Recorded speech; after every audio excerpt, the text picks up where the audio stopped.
السلام عليكم ورحمة الله. إن الحمد لله نحمده ونستعينه ونستغفره ونعوذ بالله من شرور أنفسنا ومن سيئات أعمالنا. من يهده الله فلا مضل له ومن يضلل فلا هادي له. وأشهد أن لا إله إلا الله وحده لا شريك له وأشهد أن محمدًا عبده ورسوله.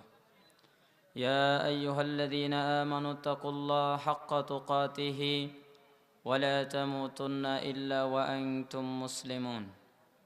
يا أيها الناس اعبدوا ربكم الذي خلقكم من نفس واحدة وخلق منها زوجها وبث منهما رجالا كثيرا ونساء.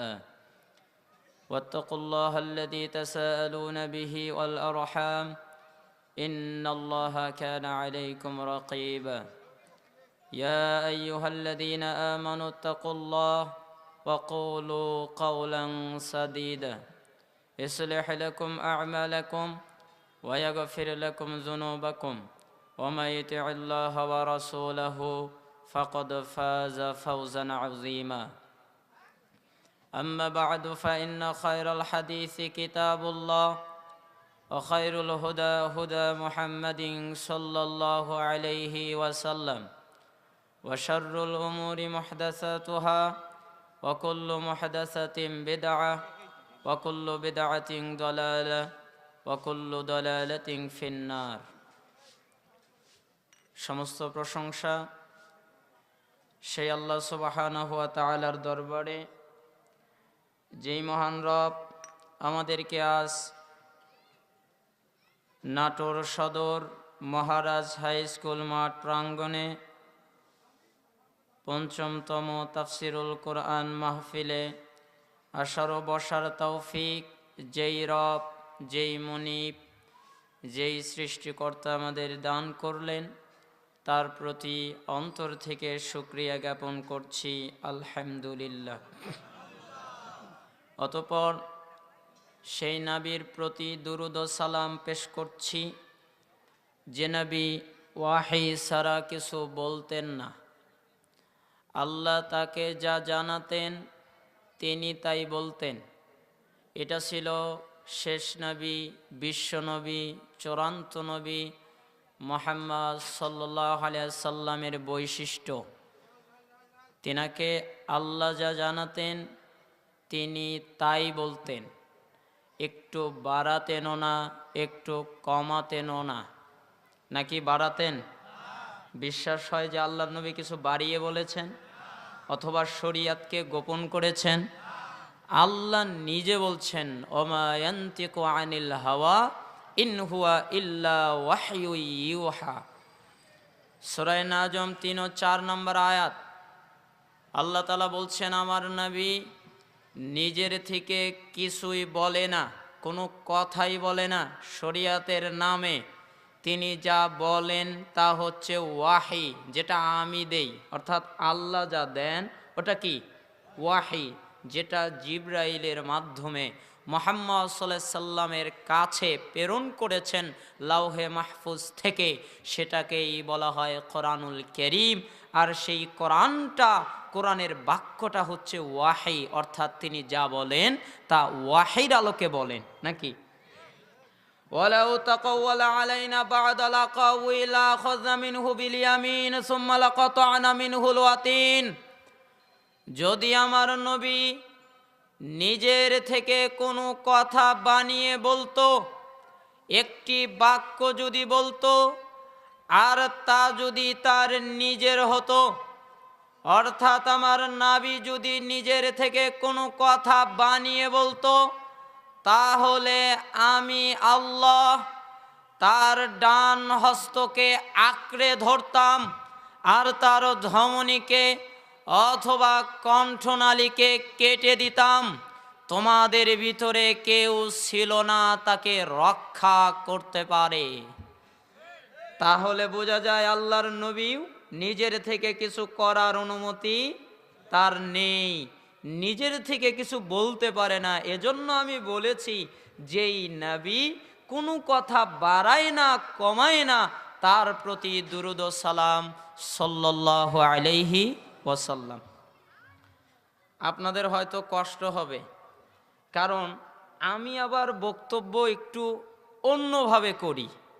দেশে যেভাবে চলে আমি সেভাবে করি না, কারণ দেশের নিয়মগুলো আমার পছন্দ হয় না, ব্যক্তিগতভাবেই না, আর শরিয়াতও করে না। একটু হাসানো, একটু কাঁদানো, একটু মজানো, একটু আকৃষ্ট করানো, এটা আমি পছন্দ করি না। আর আপনাদেরকে আমি খুশি করব, আপনারা আমার প্রতি আকৃষ্ট হবেন, এই জন্য আমি বক্তব্যও দেই না। কারণ আমি একটা মানহাজ ফলো করি, সেটা হচ্ছে আমি সবসময় কমে থাকার চেষ্টা করি। কম মানে আপনারা তো অনেক, তাই না? এখন আপনাকে যদি খুশি করি তাহলে উনি বেজার হবেন, আর উনাকে যদি খুশি করি তাহলে আর একজন বেজার হবে, আবার আর একজনকে যদি খুশি করি তাহলে আর একজন হয়। কি মুসিবত না? একজনকে খুশি করতে চাইলে আর একজন বেজার হয়, তো প্রয়োজনই নাই রে ভাই, তোমাদের খুশি করার দরকার নেই। আমাদের রব একজন, তিনি হচ্ছেন আল্লাহ। উনাকে খুশি করতে পারলে তোমরা বেজার হলে কিচ্ছু আসে যায় না। এই জন্য কথা উনার পক্ষে বলি। পৃথিবীর কোনো মানুষকে লক্ষ্য করে কোনো কথা বলি না, পৃথিবীর কোনো মানুষকে লক্ষ্য করে কোনো বক্তব্য রাখি না, পৃথিবীর মানুষ কি বলে না বলে সেদিকে আমি লক্ষ্য করি না। আমি শুধু এভাবে বক্তব্য দেই, আমি যেন বক্তব্য দিয়ে জাহান্নামে নিজে না যাই। আরে আপনাদের চিন্তা তো পরে, আগে আমার নিজের চিন্তা আমি করি। আমি এমন বক্তব্য দিলাম, আর বক্তব্যটা এমন হলো যেটা কোরআনে নেই, হাদিসে নেই, রাসূল বলেননি, অথচ বলে দিলাম। আল্লাহর নবী বলেছেন, বাল্লিগু আন্নি ওয়ালাউ আয়া, যদি তোমাদের একটা বাক্য জানা থাকে তাহলে পৌঁছিয়ে দাও। অর্থাৎ আমি যদি একটা বাক্য জানি, কোরআন হাদিসের একটা বক্তব্য জানি, অথবা একটি হাদিস জানি, অথবা কোরআনের একটি আয়াত জানি, অথবা একটি মাসালা জানি, তাহলে আমাকে দায়িত্ব আল্লাহর নবী দিয়েছেন, বাল্লিগু আন্নি ওয়ালাউ আয়া, যদি একটা বাক্য জানুন তাহলে পৌঁছিয়ে দাও যারা জানে না ওদের কাছে। নাকি নাকি যারা জানে ওদের কাছে? আরে একটা বাক্য জানো, পৌঁছিয়ে দাও কাদের কাছে? মানুষদের কাছে, আমার উম্মতদের কাছে, আল্লাহর বান্দাদের কাছে। ওয়াহাদ্দিসু আন বানি ইসরাঈল ওয়ালা হারাজ, বানি ইসরাইলের কাহিনী বলতে পারো, কোনো অসুবিধা নেই। অর্থাৎ ঘটনা বলতে পারো, কাহিনী বলতে পারো, ঘটনা বলা জায়েজ, কাহিনী বলা জায়েজ, এটা বলতে পারো। ওয়ামান কাযাবা আলাইয়া মুতাআম্মিদান ফালিয়াতাবাওয়া মাকআদাহু মিনান নার। কিন্তু কাহিনী বলতে, ঘটনা বলতে গিয়ে, বক্তব্য দিতে গিয়ে কেউ যদি এমন কোনো বাক্য বলে ফেলে যা আমি নবী বলিনি, যা আমি নবীর থেকে নেই, যা মুহাম্মদের কাছে নেই, তাহলে সে যেন তার ঘরকে জাহান্নামে তৈরি করে নিল। একটা হচ্ছে ঠেলে দেওয়া, আর একটা হচ্ছে তৈরি করে নেওয়া। তৈরি করে নেওয়া কোনটা? যেটা নিজের হাত দিয়ে দিয়ে তৈরি করে, নিজে কষ্ট করে, নিজে কামাই করে, নিজে টাকা ফুরিয়ে, নিজে কর্মচারী রেখে, নিজে মাথার ঘাম পায়ে ফেলে একটু একটু করে তৈরি করে নেয়, তাকে বলা হয় তৈরি করা। আর যেটা এমনি পাওয়া যায় ওটা হলো রেডিমেড পাওয়া। আর যেই ব্যক্তি বক্তব্যর মাঠে এমন কথা বলল যা আল্লাহর নবী বলেনি, সে কোথায় জায়গা বানিয়ে নিল? আরে আল্লাহ তো তাকে জাহান্নাম দেয়নি, ও বানিয়ে নিয়েছে। কি করে নিয়েছে? আল্লাহকে বলেছে আমি তোমার জাহান্নাম দিলাম? আরে তুমি নিজে বানিয়ে নিয়েছো, এই জন্যই তোমাকে দিলাম। তাহলে বক্তব্য দেওয়ার আগে চূড়ান্ত হতে হবে বক্তব্য আল্লাহর কিনা। বক্তব্য দেওয়ার আগে চূড়ান্ত হতে হবে বক্তব্য আল্লাহর নবীর কিনা। বক্তব্য দেওয়ার আগে চূড়ান্ত হতে হবে বক্তব্য সত্য কিনা। মিথ্যা কোনো বক্তব্য, বানোয়াট কোনো বক্তব্য, বানোয়াট কোনো কাহিনী দিয়ে মানুষকে বোঝানো উচিত হবে। আপনারা কষ্ট পাচ্ছেন? আরে ভাই, আলোচনায় যাওয়ার আগে আপনাদের এই পোস্টারটা দেখে আমার একটা কথা মনে পড়ে গেল। পোস্টারটায় আপনারা খুব সুন্দর করে লিখেছেন তাফসিরুল কোরআন মাহফিল, অর্থাৎ এই মাহফিলে কোরআনের তাফসির করতে হবে নাকি? তাহলে তো কোরআনের তাফসির করতে হবে। তো কোরআনের তাফসির যদি না করে ওয়াজ করি, তাহলে মাহফিলের নাম দেওয়া উচিত ছিল ওয়াজ মাহফিল। কি দেওয়া? যেহেতু তাফসিরুল কোরআন মাহফিল, সেজন্য এখানে তাফসির করতে হবে নাকি? তো আমি আজকে তাফসির নাই করলাম, তাফসির কিভাবে করা লাগে শুধু একটু একটু জানিয়ে দিয়ে যাই নাকি? আমাদের দেশে অনেক তাফসিরুল কোরআন মাহফিল হয়, বক্তব্য হয়। আপনারা বলতে পারেন তুমি ছোট মানুষ আবার কি করবে? আমারও তো এলেম নেই, আমারও তো এলেম কম, আমার বয়সও কম, 27+, 27 বছরের একটু বেশি, প্রায় 28-এর কাছাকাছি। 2001 সালে আমি হেফজ সমাপ্ত করেছি, গোল্ড মেডালিস্ট। 2010 সালে গিয়ে দাওরাই হাদিস করেছি। 11তে আরেক বছর পরে আবার দাওরাই হাদিস করলাম। 12তে গিয়ে হাদিস ভালো করে বুঝতে পারলাম না, আবার ট্রিপল দাওরাই হাদিস করলাম। এরপরে 13তে গিয়ে আদিব করলাম, যাতে আরবি সাহিত্য ভালো বুঝতে পারি। 14তে গিয়ে উলুমুল হাদিস করলাম, যাতে হাদিসের শাখা প্রশাখা যেন বুঝতে পারি। 15তে গিয়ে জামিয়া ইসলামিয়া মারকাজুল উলুম থেকে ইফতা করলাম, যাকে বলা হয় মুফতি। এরপরে বিভিন্ন, এটা হচ্ছে কওমি সিলেবাস, আর জেনারেল আলিয়া, সেখানে কিছু পড়াশোনা করছি, কিছু করতেছি। ইসলামিক অনলাইন ইউনিভার্সিটি কাতার, সেখানে কিছু পড়ালেখা করতেছি, তারপরে ডিপ্লোমা করতেছি। তো এরকমভাবে এই ছোট্ট তদন্তে যতটুকু আমি জেনেছি, বুঝেছি, গবেষণা করেছি, আল্লাহর কসম আমার এই বক্তব্যের শুরু থেকে শেষ পর্যন্ত প্রত্যেকটা কথাই সাধারণ মানুষেরও বিবেকসম্মত।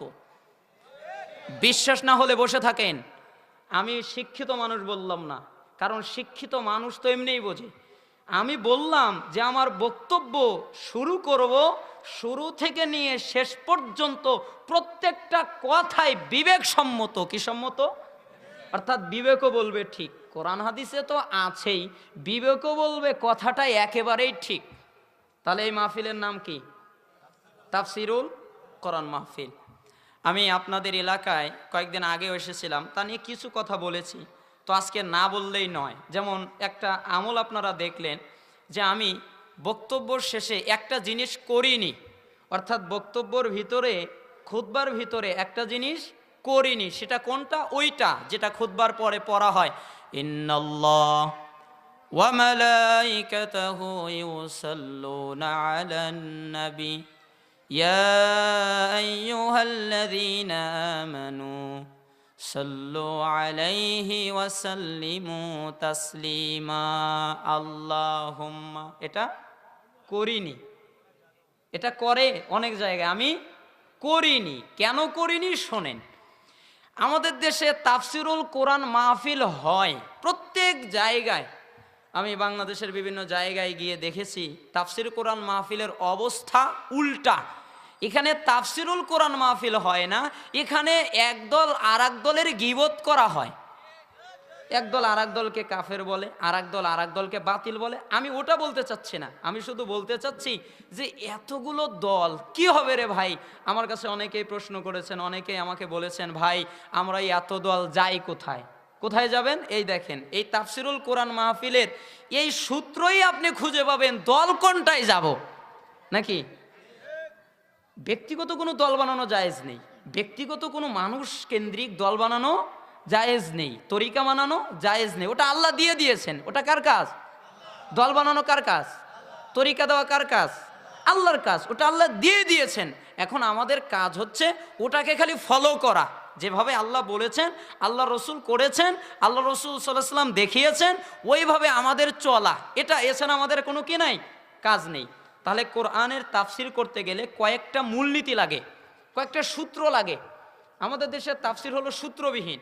যেমন ওই যে ওই একটা আয়াত, ওই আয়াত যখন শেষ হয় তখন ওই আল্লাহুম্মা সাল্লি আলা ওই দুরূদ পড়া হয়। আমাদের এলাকার অবস্থা আমি বলি, আমাদের এলাকায় যখন অনেকেই আসেন, আসার পরে ওনারা এই আয়াত পড়ার পরে বলেন, আরে তোমরা কও দুরূদ পড়া যায় না, তোমরা বলো মিলাদ পড়া যায় না। আমি কিন্তু বলছি না তোমরা কও দুরূদ পড়া যায় না, তোমরা কও মিলাদ পড়া যায় না।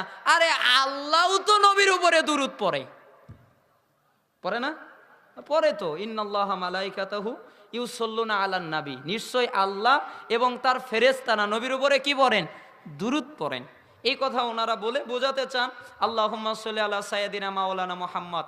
আমি এই মহারাজা হাই স্কুল মাঠ প্রাঙ্গণে বলে গেলাম, আল্লাহর কসম, আল্লাহর কসম, আল্লাহর কসম, আসমানের নিচে জমিনের উপরে কোনো হাদিসের কিতাবে, কোনো ফিকার কিতাবে, কোনো আরবি কিতাবে, কোনো উর্দু ফিকার কিতাবে যেগুলো প্রসিদ্ধ, এর একটাতেও আল্লাহুম্মা সাল্লি আলা সাইয়্যিদিনা মাওলানা মুহাম্মদ নামের দরুদ নাই। থাকে বের করেন। আমি এখানে বলে গেলাম, যদি থাকে বের করেন। আপনাকে সময় দেওয়া হলো, আরে আপনাকে বের করতেই তো কয়েক মাস লাগবে। এটা সহিহ না জয়ীফ সেটা তো পরে। মাওলানা মুহাম্মদ নামে দুরুদ নাই। দুরুদে আছে কোনটা? যেটা সলাতে পড়েন, দুরুদে ইব্রাহিম, আরো ছোট ছোট অনেক দুরুদ আছে, কিন্তু মাওলানা মুহাম্মদ এই নামের কোনো দুরুদ নাই।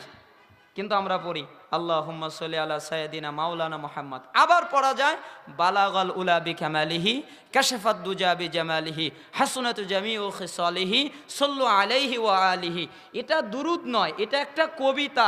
গুলিস্তা বোস্তা নামক কিতাবে শেখ সাদী রহিমাহুল্লাহ এই কবিতাটা বলেছেন। আর এটা গুলিস্তা বোস্তা নামক কিতাবের একেবারে প্রথম কবিতা। একটা কবিতার ভিতরে বলা হয়েছে বালাগাল উলা বিকামালিহি, যিনি তার নিজের যোগ্যতায় কামালিয়াতে উন্নীত হয়েছেন। কোন সুবহানাল্লাহ না নাউজুবিল্লাহ। মুহাম্মদ সাল্লাল্লাহু আলাইহি ওয়াসাল্লাম কি নিজের যোগ্যতায় কামালিয়াতে গেছেন, না আল্লাহ তাকে যোগ্যতা দিচ্ছেন? তাহলে এখানে অর্থগতভাবে ভুল। অতএব এটা দুরুদ নয় রে ভাই, এটা হচ্ছে কবিতা। এজন্য আমি পড়িনি, যেহেতু এর ভিতরে একটু সমস্যা আমার মনে হয়। আপনি করেন, আপনাকে আমি নিষেধ করি না, এজন্য আমি পড়িনি। তাহলে কোরআনের তাফসির করতে গেলে কয়েকটা মূলনীতি লাগবে। মূলনীতি হচ্ছে 5টি। কয়টি? ওই যে আপনাদের প্রশ্ন আছে না, যে এত দল, এ হুজুর বলে আমি হক, ও হুজুর বলে আমিও হক, ও হুজুর বলে আমি হক, ও হুজুর বলে আমি হক। সবাই তো হক কয়, আর সবাই তো কোরআন থেকেই বলে, তাহলে হক কোনটা? তাই না? এই তো কোরআন নাকি? ওই যে প্রশ্ন, এখানে আমার উত্তরও এরকম হয়, কোরআনটা কে দিয়েছেন? বলেন, কোরআনটা কে দিয়েছেন? কিন্তু কোরআনটা যদি আল্লাহ দেন, আল্লাহ কি শুধু কোরআনে দিছেন, না আরো কিছু দিছেন? কি দিছেন বলেন? হাদিস দিয়েছেন। আপনারা বললেন যে আল্লাহ কোরআনও দিয়েছেন, কি দিয়েছেন? হাদিসও দিয়েছেন। আচ্ছা ভালো কথা, কোরআন দিয়েছেন, হাদিস দিয়েছেন, তাহলে কোরআন আর হাদিস সবাই মানে। তো আমার প্রশ্ন হলো, এরা কোরআন মানে, হাদিস মানে, সবার কোরআন কয়টা ভাই? একটা। আমি শুধু চিন্তা করে পাই না, একটা কোরআন যদি হয় তাহলে দল তো একটা হবে নাকি? কিন্তু ব্যতিক্রম হয়ে গেছে। যতগুলো হুজুর, যতগুলো তরিকা, যতগুলো দরবার, দল ততটাই। আরে ভাই এত হলো কেন? তোমরা ভেঙে এক হও। আমি কোনো দলাদলির চামচাগিরি করতে আসিনি, কোনো দলের দালালি করতে আসিনি। আরে ভাই আমি তো বললামই, আপনাদের এতগুলো মানুষকে খুশি করা আমার পক্ষে সম্ভব নয়, এজন্য একজনকে করি। কে? আল্লাহ। তাহলে আল্লাহ কিন্তু, হ্যাঁ আমি তখন বলি ঠিকই আছে, কিয়ামত পর্যন্ত মানুষ বিভক্তি হবে, কথা সত্য। কিয়ামত পর্যন্ত যতদিন দিন গড়াবে মানুষ ততদিন বিভক্ত হবে, কথা সত্য। যতদিন দিন গড়াবে ততদিন আলেমে আলেমে কাদাছুরি হবে, কথা সত্য। যতদিন দিন সামনের দিকে অগ্রসর হবে ততদিন মানুষ দলাদলি করে এক দল আর এক দলের বিরুদ্ধে লেগে পড়বে, এ কথা সত্য। তবে আল্লাহর কসম করে বলছি, এই দলাদলি হওয়ার কারণ হচ্ছে এই লোকেরা কোরআনটা আল্লাহর নিয়েছে, কিন্তু ব্যাখ্যাটা নিয়েছে যেই হুজুর সেই ব্যাখ্যা। কোরআন কার? ব্যাখ্যা কার? হুজুরের ব্যাখ্যা। যেই হুজুরের জন্য এত দল। কোরআনের তাফসির করতে গেলে আগে 5টা বিদ্যা লাগে। কয়টা? 5টা বিদ্যা লাগে। 1 নম্বর হচ্ছে তাফসিরুল কোরআন বিল কোরআন, কোরআনকে দিয়েই কোরআনের তাফসির করা। কি দিয়ে কিসের তাফসির করা? কোরআন কে নাজিল করেছেন? সবচেয়ে ভালো ব্যাখ্যা কে জানেন? নাকি মানুষ? তাহলে যে আল্লাহ কোরআন নাজিল করেছেন, ওই আল্লাহ সবচেয়ে কোরআন সম্পর্কে ভালো ব্যাখ্যা জানেন। দলিল সূরা ফুরকান 33 নম্বর আয়াত, ওয়ালা ইয়াতুনাকা বিমাসালিন ইল্লা জিনাকা বিল হাক্কি ওয়া আহসানা তাফসীরা। আল্লাহু আকবার। হে নবী, ওরা আপনার কাছে যেই প্রশ্নই নিয়ে আসুক না কেন, প্রশ্ন যত জটিল হোক, হে নবী আমি আপনাকে তার সঠিক ব্যাখ্যা জানিয়ে দেব। হে নবী আমি আল্লাহ আপনাকে তাফসীর করে দেব। আহসানা তাফসীর মানে উত্তম তাফসীর, উত্তম ব্যাখ্যা কে করবেন? তাহলে কোরআনের প্রথম ব্যাখ্যা কি দিয়ে করতে হবে ভাই? কোরআন দিয়েই, কোরআনের তাফসীরুল কোরআন বিল কোরআন। এরপরে কোরআনের ব্যাখ্যা করতে হবে তাফসীরুল কোরআন বিল হাদিস অথবা তাফসীরুল কোরআন বিস সুন্নাহ। হাদিস দিয়ে, সুন্নাহ দিয়ে কোরআনের তাফসীর করা।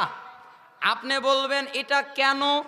আমি বলবো এজন্যই, যেহেতু কোরআনটা নাজিল হয়েছে মুহাম্মদ সাল্লাল্লাহু আলাইহি ওয়াসাল্লামের উপরে, অতএব কোরআন সম্পর্কে সবচেয়ে ভালো ব্যাখ্যা যিনি জানেন, সবচেয়ে উত্তম ব্যাখ্যা যিনি করবেন, সবচেয়ে নির্ভরযোগ্য ব্যাখ্যা যার কাছ থেকে পাওয়া যাবে কোরআন সম্পর্কে, তিনি হচ্ছেন মুহাম্মদুর রাসূলুল্লাহ সাল্লাল্লাহু আলাইহি ওয়াসাল্লাম।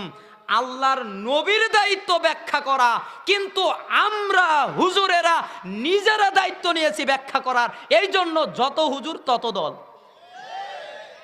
আপনি বলবেন আল্লাহর নবীর দায়িত্ব কেমনে? আরে আল্লাহ নিজেই বলেছেন সূরা নাহল 44 নম্বর আয়াত, ওয়া আনজালনা ইলাইকা যিকরা লিতুবাইয়িনা লিন-নাস মা নুযিলা ইলাইহিম ওয়া লাআল্লাহুম ইয়াতাফাক্কারুন। হে নবী, মানুষদের উপরে, মানুষদের জন্য যা প্রয়োজন আমি এই সমস্ত কিছু আপনার উপরে নাজিল করেছি, এজন্যই যেন আপনি মানুষকে ব্যাখ্যা করে দিতে পারেন, মানুষকে বুঝিয়ে দিতে পারেন। ব্যাখ্যা করার দায়িত্ব আপনার। কার দায়িত্ব? আচ্ছা আমি কি ভুল কিছু বললাম? কোরআনের ব্যাখ্যা প্রথমে কে করবেন? আল্লাহ।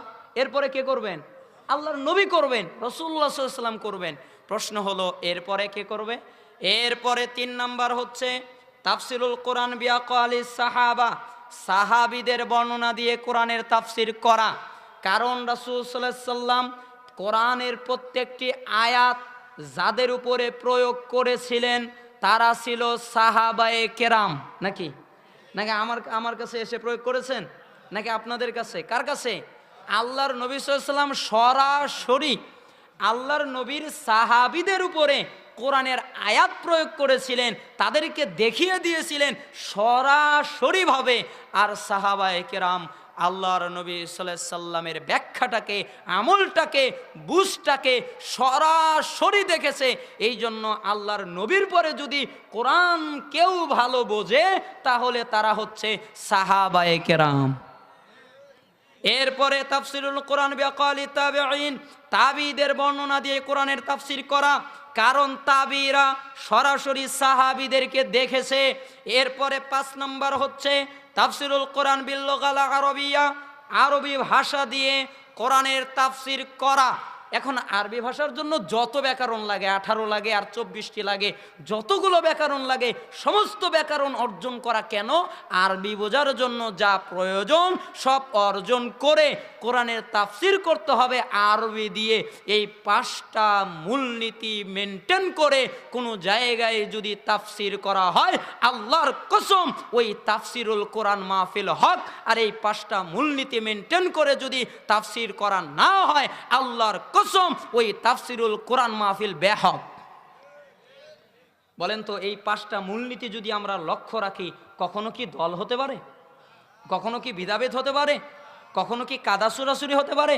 কখনো বিভক্তি হতে পারে না। বাবা, আমি বিভক্তিকে দেখে ভয় পাই, আমি দলাদলি দেখে ভয় পাই, আমি আতঙ্কিত। দলাদলিকে আমি পছন্দ করি না। ইসলাম তো করেই না। ইসলাম করে না কেন? সূরা আনআম 159 নম্বর আয়াত আল্লাহ সেখানে বলেই দিয়েছেন, ইন্নাল্লাযীনা ফাররাকু দীনাহুম, নিশ্চয়ই যারা তাদের দিনকে ভাগ করেছে, দলে দলে বিভক্ত হয়ে গেছে, এক এক দল হয়ে গেছে, আলাদা আলাদা হয়ে গেছে, হে নবী তোমার তাদের সাথে কোনো সম্পর্কই নাই। আমি তো ভাই কিছু করতে পারি না। তাহলে কোরআনের তাফসীর কয়টা মূলনীতি করতে হবে? 5টি। এই 5টা মূলনীতিতে করলে কি হবে? তাহলে কোরআন কার? এবার ব্যাখ্যা কার? আল্লাহর। আরে কোরআনও আল্লাহর, ব্যাখ্যাও আল্লাহর। তাহলে যত মানুষ দেখবেন যে 1000 হুজুর দাঁড়ালো 1000 জায়গায় কোরআন নিয়ে, এবার বলতেছে কোরআন আল্লাহর, তারপরে বোঝাও ব্যাখ্যাও আল্লাহর, তারপরে বোঝাও হাদিস দিয়ে ব্যাখ্যাও আল্লাহর নবীর, তারপরে বোঝাও সাহাবীদের ব্যাখ্যা, তারপরে বোঝাও তাবিদের ব্যাখ্যা আরবি ভাষায়। তাহলে এইভাবে 5টা মূলনীতি যদি মেনটেন করা হয় তাহলে কি দল কোনোদিন হবে? হয় কেন? ওই যে মেনটেন হয় না, এই 5টা মূলনীতি অর্জন করা হয় না, 5টা মূলনীতি লক্ষ্য করা হয় না, এই জন্য যে যা বোঝে সে তাই ব্যাখ্যা করে। যেমন ওই যে নিশ্চয় আল্লাহ দুরূদ পড়ে। আচ্ছা, আল্লাহ কি দুরূদ পড়েন? কেমনে বুঝলেন আল্লাহ দুরূদ পড়ে? এ তাফসীর তো আপনি করলেন, আপনি বলতেছেন আল্লাহ দুরূদ পড়ে। চলেন আল্লাহ নবীর কাছে যাই, ব্যাখ্যা তো আল্লাহর নবী করবেন নাকি?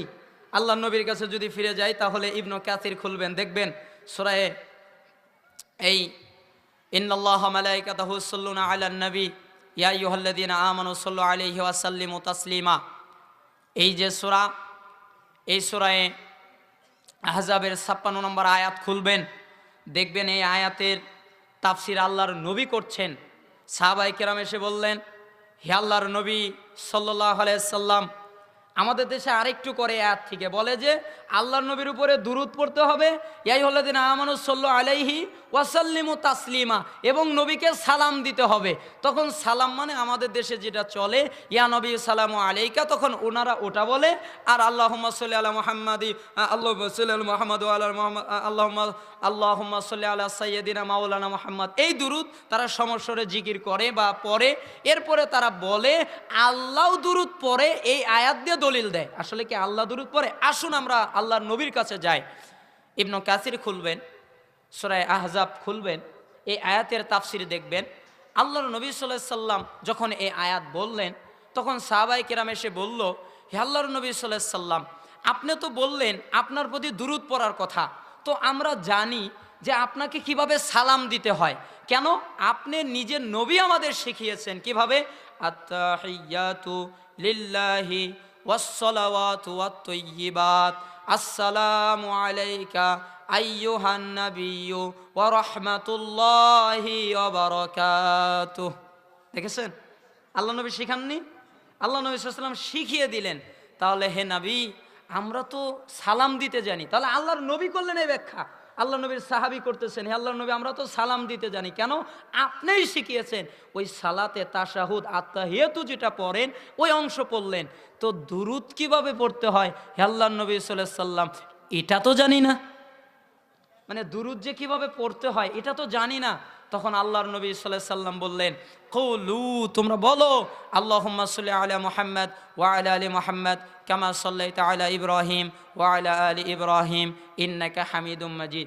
যেই দুরূদ সালাতে পড়া হয় ওই দুরূদ তখন আল্লাহর নবী পড়ে শোনালেন। আল্লাহর নবী বুঝালেন যে দুরূদ হলো এটা। দুরূদ কোনটা? আর অনেকগুলো আছে হাদিস সম্মত, যেগুলা হাদিস দ্বারা প্রমাণিত, যেগুলা শরিয়াতে প্রমাণিত, যেগুলা অনেকগুলো আছে, এর যে কোনোটা জায়েজ। তবে আল্লাহর নবী কোনটা বললেন? সলাতে যেই দুরূদ পড়া হয় আল্লাহর নবী সাল্লাল্লাহু আলাইহি ওয়াসাল্লাম এই দুরূদ পড়লেন। এখন আমাদের দেশের লোকেরা যদি বলে যে আল্লাহ দুরূদ পড়েন, তাহলে কেমন হলো না? আল্লাহ যদি দুরূদ পড়ে তাহলে কি আল্লাহ দুইটা না একটা? কথা বলেন, কয়টা? দুরূদ কি? আল্লাহুম্মা সাল্লি আলা মুহাম্মদ, এরপরে সাইয়্যিদিনা মাওলানা সানাদানা হাবিবানা যা লাগান সেটা পড়ে। কিন্তু প্রথম অংশ কি? আল্লাহুম্মা সাল্লি আলা মুহাম্মদ, এর অর্থ কি? আল্লাহুম্মা, হে আল্লাহ, অথবা হে আমাদের আল্লাহ, সল্লি মানে রহমত, আলা মানে উপরে, মুহাম্মদ মানে মুহাম্মদ, তাহলে আলা মুহাম্মাদিন মানে মুহাম্মদের উপরে, হে আল্লাহ তুমি রহমত নাজিল করো। অর্থাৎ আল্লাহুম্মা সল্লি আলা মুহাম্মদ, হে আল্লাহ তুমি মুহাম্মদের উপরে রহমত নাজিল করো। আল্লাহ এটা পড়েন। আসলে দুরুদের অর্থই এরা বোঝেনি। এখানে সলাত এর অর্থ এ দুরুদ নয়, বোঝেন? সলাতের 4টি অর্থ হয়। এই সল্লু 4টি অর্থ হয় সলাতের। যদি এটা আল্লাহর কাছ থেকে আসে তাহলে হয় হলো রহমত। কি হয়? কারণ আল্লাহ রহমত নাজিল করেন। এটা যদি ফেরেশতা বা মালায়েকাদের কাছ থেকে আসে তাহলে হয় মাগফিরাত।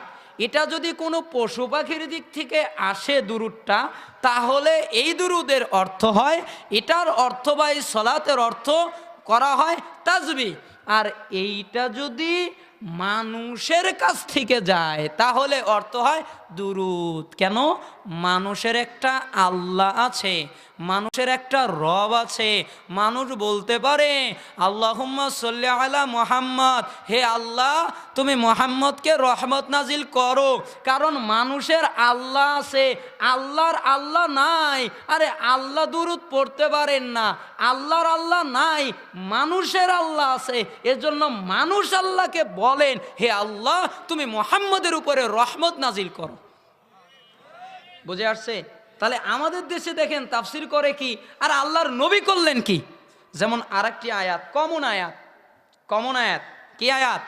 কমন আয়াত এজন্যই বললাম সবাই পড়ে, ইয়া আইয়ুহাল্লাযীনা আমানুত্তাকুল্লাহ হাক্কা তুকাতিহি ওয়া লা তামুতুন্না ইল্লা ওয়া আনতুম মুসলিমুন। আল্লাহু আকবার। কে বলছেন? আল্লাহ বলছেন, ইয়া আইয়ুহাল্লাযীনা আমানুত্তাকুল্লাহ, হে ঈমানদারগণ। আল্লাহ বলেননি হে কাফের, আল্লাহ বলেননি হে মানব জাতি, আল্লাহ বলেননি হে পৃথিবীরবাসী, আল্লাহ বলেছেন হে ঈমানদারগণ তোমরা আল্লাহকে ভয় করো হাক্কা তুকাতিহি, যেভাবে ভয় করা উচিত ওইভাবে ভয় করো। ওয়ালা তামুতুন্না ইল্লা ওয়া আনতুম মুসলিমুন, খবরদার খবরদার তোমরা মুসলিম না হওয়া পর্যন্ত কবরে যেও না, মৃত্যুবরণ করো না। আয়াতের অনুবাদ ঠিক আছে তো? ঠিক আছে, সরল অনুবাদ। তাহলে এই দেখেন, আপনারা যদি বলেন যে আমি তো হুজুর মানুষ, মুফতি পাস, যেমন আমি আদিব, আরবি সাহিত্য বুঝি, তাহলে আরবি ব্যাকরণও বুঝি, অনুবাদ করা জানি, তাহলে আমি তো আরবি ব্যাকরণই জানি, অতএব আমি কোরআনের ব্যাখ্যা করব আরবি ভাষা দিয়ে, আরবি ভাষায় যা বুঝি আমি তাই ব্যাখ্যা করব। আল্লাহর কসম আপনার ব্যাখ্যা ভুল হবে। কোরআনের ব্যাখ্যা করার জন্য আরবি ভাষা লাগবে, এটা ঠিক, কিন্তু কোরআনের ব্যাখ্যা করার জন্য সবচেয়ে বেশি যেটা ইম্পর্টেন্ট সেটা হচ্ছে হাদিস জানা। কোরআনের ব্যাখ্যা করার জন্য সবচেয়ে গুরুত্বপূর্ণ যেটা সেটা হচ্ছে আল্লাহর নবীর ব্যাখ্যা জানা। কোরআনের ব্যাখ্যা করার জন্য সবচেয়ে উৎকৃষ্ট যেটা, সবচেয়ে প্রয়োজনীয় যেটা, যেটা না জানলে হয় না সেটা জানার, সেটা হলো হাদিস জানা। কি জানা? হাদিস না জানলে কোরআনের আয়াতের ব্যাখ্যা করা যায় না। কেন করা যায় না? এই দেখেন, এই আয়াতে হয় নাই ব্যাখ্যা, এই আয়াতের অনুবাদই হয়নি। আরে অনুবাদেই ত্রুটি। আপনি বলবেন কোথায় ত্রুটি? ব্যাকরণে তো ঠিক আছে, ব্যাকরণে ঠিক আছে, হুজুরদের কাছেও ঠিক আছে, আলেমদের কাছেও ঠিক আছে, আল্লাহর নবীর কাছে ব্যাখ্যাই ঠিক হয়নি। আল্লাহর নবীর কাছে অনুবাদ ভুল। কেন? এখানে একটা শব্দ আছে হক। কি শব্দ? হক। ইয়া আইয়ুহাল্লাযীনা আমানুত্তাকুল্লাহ হাক্কা তুকাতি, হক শব্দ আছে কি নাই? বলেন তো, হক শব্দের অর্থ কি? সত্য। হক শব্দের অর্থ কি? সত্য। এই হক শব্দের অর্থ যতগুলো অভিধান দেখেন অথবা যতগুলো ডিকশনারি দেখবেন সমস্তগুলোতেই দেখবেন হক শব্দের অর্থ করা হয়েছে হলো সত্য, অথবা মিথ্যার বিপরীত, অথবা মিথ্যা থেকে যেটা মুক্ত, সত্যই ধরেন, তাহলে এটা প্রসিদ্ধ অর্থ। তাহলে হক শব্দের অর্থ কি? সত্য। এখন প্রশ্ন হলো সত্য কোনটা? বলেন সত্য কোনটা? আমরা মানুষ মনে করি যে মিথ্যা কথা বলা যাবে না, ওটা সত্য। তাহলে সত্য যেটা, হক যেটা, অর্থাৎ যেটার ভিতরে মিথ্যা নাই, ওটা সত্য নাকি? আমরা তো এটাই মনে করি। না না না, হক শব্দের আলাদা একটা অর্থ আছে। এই হক শব্দের অর্থ এই সত্য নয়, এই হক শব্দের অর্থ মিথ্যার বিপরীত সত্য, এইটা নয়। এই হক শব্দের অর্থ হচ্ছে তাওহীদ গ্রহণ, শিরিক বর্জন। এই হকের অর্থ কি? তাওহীদ গ্রহণ, শিরিক বর্জন, একমাত্র আল্লাহর ইবাদত আর শিরিককে বর্জন করা, এটাই হচ্ছে এই হক। কোন হক? ওই যে ব্যাকরণের তাফসীর হক হয়নি, সবসময় সঠিক হয় না। কিভাবে? এই দেখেন হাদিসটি, আমি হাদিসটি পড়ি, দেখবেন এখানে শব্দ আছে কিনা। ওয়ান মুআয ইবনে জাবাল রাদিয়াল্লাহু আনহু قال كنت ردف النبي صلى الله عليه وسلم على حمار ফাকাল লি ইয়া মুআজ আতাদরি মা হাক্কুল্লাহি আলাল ইবাদ ওয়া মা হাক্কুল ইবাদি আলাল্লাহ কুলতু আল্লাহু ওয়া রাসূলুহু আ'লাম ক্বাল হাক্কুল্লাহি আলাল ইবাদ আইয়াবুদুহু ওয়া লা ইশরিকু বিহি শাইআ ওয়া হাক্কুল ইবাদি আলাল্লাহ আল্লা ইউআযযিবা মান লা ইশরিকু বিহি শাইআ। আল্লাহু আকবার। এখানে হক শব্দ আছে না নাই? কয়বার আছে? 4 বার। হক শব্দ কয়বার? এই হাদিস 4 বার এসেছে। হাদিসটি আপনারা পাবেন, এটা আখরাজুল বুখারীতে 7373 নম্বর হাদিস। তবে আমি তাহকিক করে দেখেছি আমাদের দেশে যে নুসখা পাওয়া যায় সেই বুখারীতে আপনারা পাবেন 2856, 5967, 6500, 7373 নম্বরে।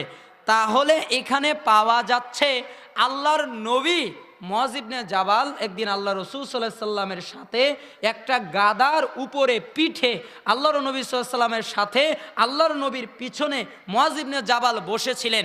তখন আল্লাহর নবী বললেন মুআজ ইবনে জাবালকে, হে মুআজ, তুমি কি জানো আল্লাহর উপরে বান্দার কি হক আর বান্দার উপরে আল্লাহর কি হক? এটা কি তুমি জানো মুআজ? সুবহানাল্লাহ বলবেন না? এটা কিসের তাফসীর? হকের তাফসীর। কে করছেন? আল্লাহর নবী করছেন। আরে আপনি করবেন পরে, আগে আল্লাহর নবী থেকে নেন। হকের তাফসীর কে করছেন? আল্লাহর নবী করছেন। তিনি বলছেন, হে মুআজ, তুমি কি জানো বান্দার উপরে আল্লাহর কি হক আর আল্লাহর উপরে বান্দার কি হক? তখন মুআজ ইবনে জাবাল বললেন, আল্লাহই ভালো জানেন এবং তার রাসূলই ভালো জানেন। সুবহানাল্লাহ। দেখেন কত সুন্দর উত্তর। তখন তিনি আর বললেন না আমি জানি। তখন আর তিনি, আমাদের তো একটা কমন রোগ, আমি জানি আমি জানি আমি জানি, জানি না কথা বলতেই পারি না, নাকি জানি না ডিকশনারিতে নাই। অথচ ইমাম মালিক রাহিমাহুল্লাহকে প্রায় 40টার মতো, কোনো বর্ণনায় 32, কোনো বর্ণনায় 36, কোনো বর্ণনায় 40, কোনো বর্ণনায় 48, কোনো বর্ণনায় 42, কোনো বর্ণনায় 46, কোনো বর্ণনায় 45, কোনো বর্ণনায় 56, কোনো বর্ণনায় 58, মতভেদ আছে। এতগুলো প্রশ্ন করা হয়েছিল আর ইমাম মালিক রাহিমাহুল্লাহ খালি বলেছিলেন আমি জানি না আমি জানি না আমি জানি না আমি জানি না। তখন ওনাকে বলা হলো, আচ্ছা আমি 6 মাস হেঁটে আপনার কাছে আসলাম আর আপনি বললেন জানি না, তো আবার 6 মাস পার করে জাতির কাছে চলে যাব, তো ওখানে গিয়ে কি করব? তখন ইমাম মালিক রহিমাহুল্লাহ বললেন, ওখানে গিয়ে বলবে ইমাম মালিক রহিমাহুল্লাহ বলেছেন জানি না। কি বলেছেন? জানি না। তখন ওনাকে বলা হলো কেন? আরে শোনো, আমি মালিক জাহান্নামের আযাবকে ভয় করি। আমি ফতোয়া দেই তোমাদের কাছে খ্যাতি অর্জন করার জন্য নয়, আমি বক্তব্য দেই তোমরা আমাকে গ্রহণ করবে এজন্য নয়। আরে আমি বক্তব্য দেই, ফতোয়া দেই জাহান্নামের আযাব থেকে বাঁচার জন্যে। আর না জেনে কথা বলে আমি শরিয়াতের নামে যদি মিথ্যা বলি আমি জাহান্নামে যাব। তোমাদের লোককে বলো মালিক জাহান্নামে যেতে পারবে না, মালিক জানে না। আর আমাদের কমন রোগ, আমরা সব জানি, আমরা সব জানি না। একটা মানুষের পক্ষে সব জেনে ফেলা কখনোই সম্ভব নয়। তাহলে দেখেন এখানে যখন এ কথা বলা হলো তখন আল্লাহর নবী বললেন, হে মুআজ, তোমার কাছে আল্লাহ যা পায় অর্থাৎ আল্লাহর হক দাও, সেটা হলো তুমি একমাত্র আল্লাহর ইবাদত করবে, তার সাথে কেউ শরীক করবে না। আর আল্লাহর কাছে তোমার যেই হক, তুমি যেটা পাও, তুমি যদি একমাত্র আল্লাহর ইবাদত করো তাহলে আল্লাহ তোমাকে আযাব দেবে না, শাস্তি দেবে না, তোমাকে কোনো প্রকারের আযাবই দেওয়া হবে না। তাহলে হক কি? আল্লাহর ইবাদত। এখানে একমাত্র তার ইবাদত করা, শিরিক বর্জন করা।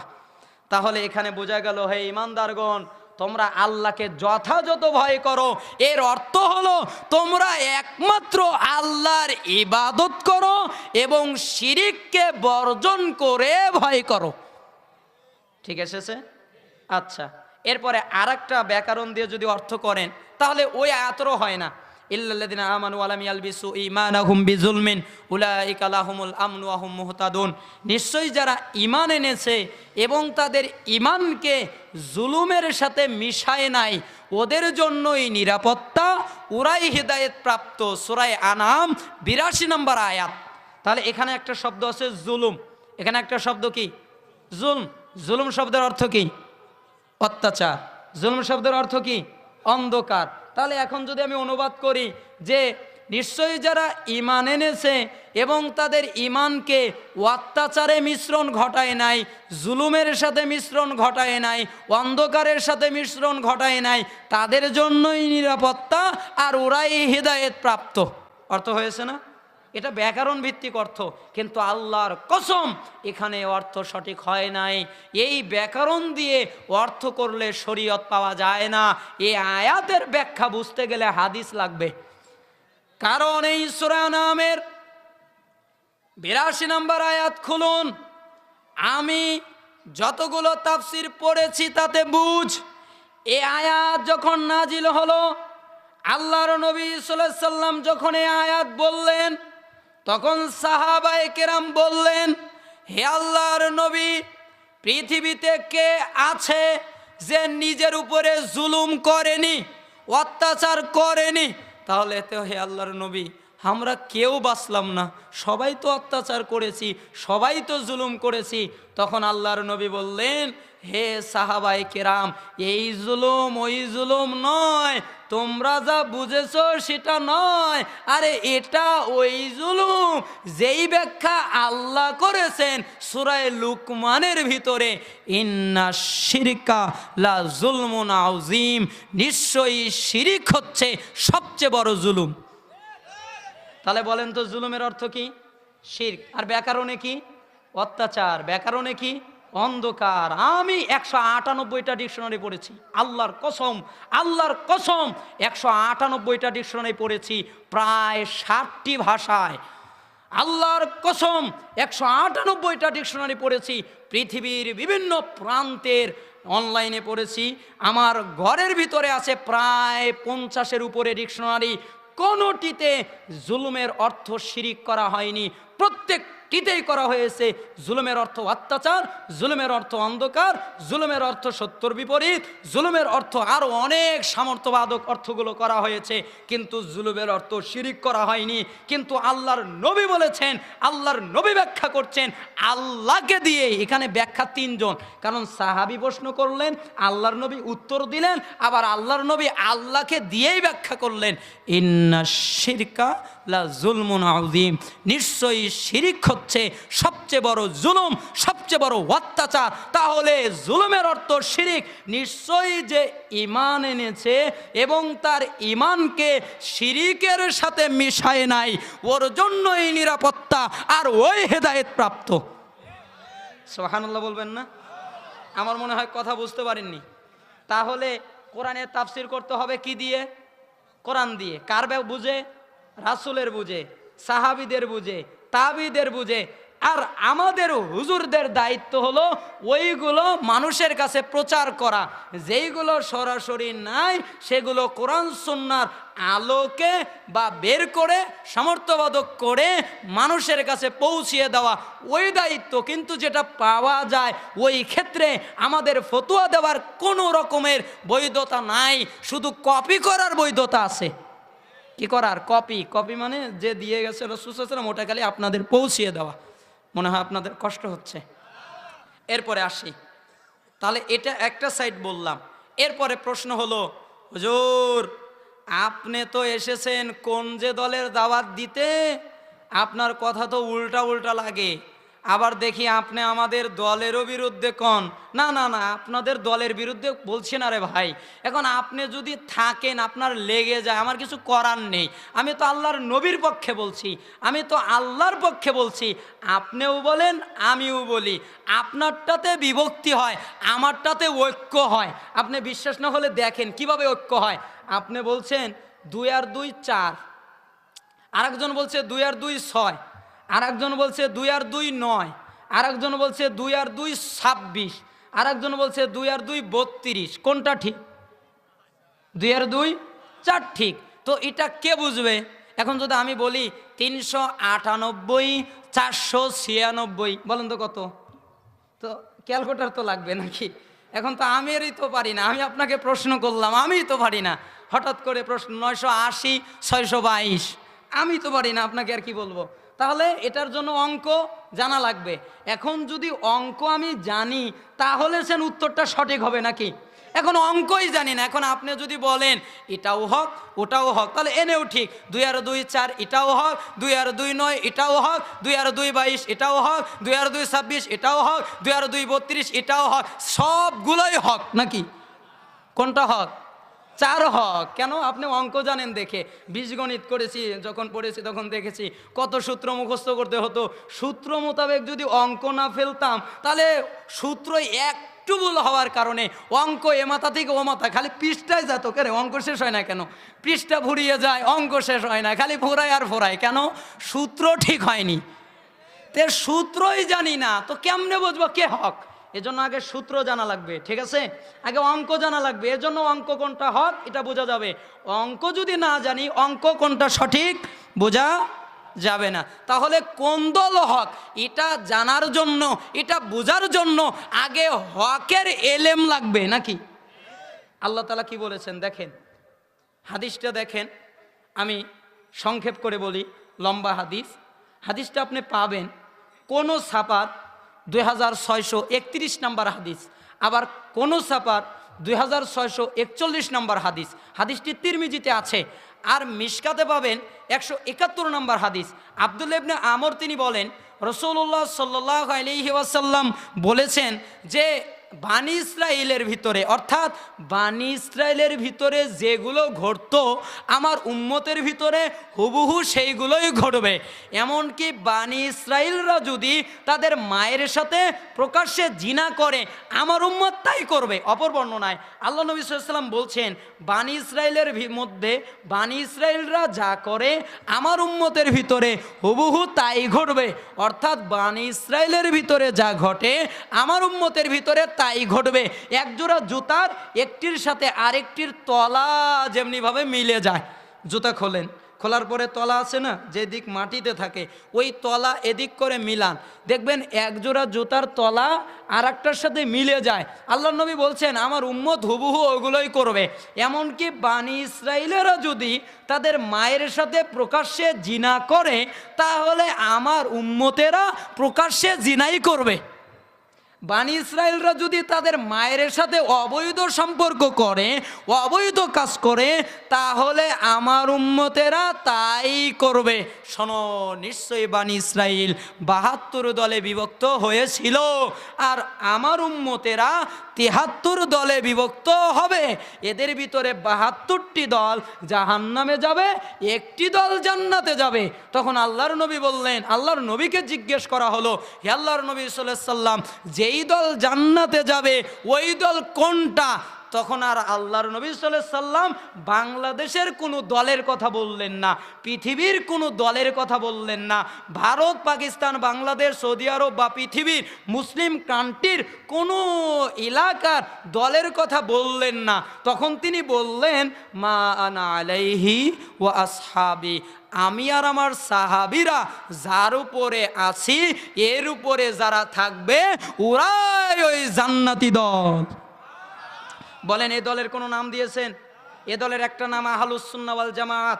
এ দলের অনেকগুলো বৈশিষ্ট্য আছে, কিন্তু এখানে আল্লাহর নবী সাল্লাল্লাহু আলাইহি সাল্লাম এমন একটা শব্দ বললেন, কোনো জায়গায় বললেন আল জামাআহ, তারা হচ্ছে ঐক্যবদ্ধ দল, অর্থাৎ এই ভাগাভাগির দল না। বোঝেন, আল জামাআর অর্থ হলো ঐক্যবদ্ধ দল।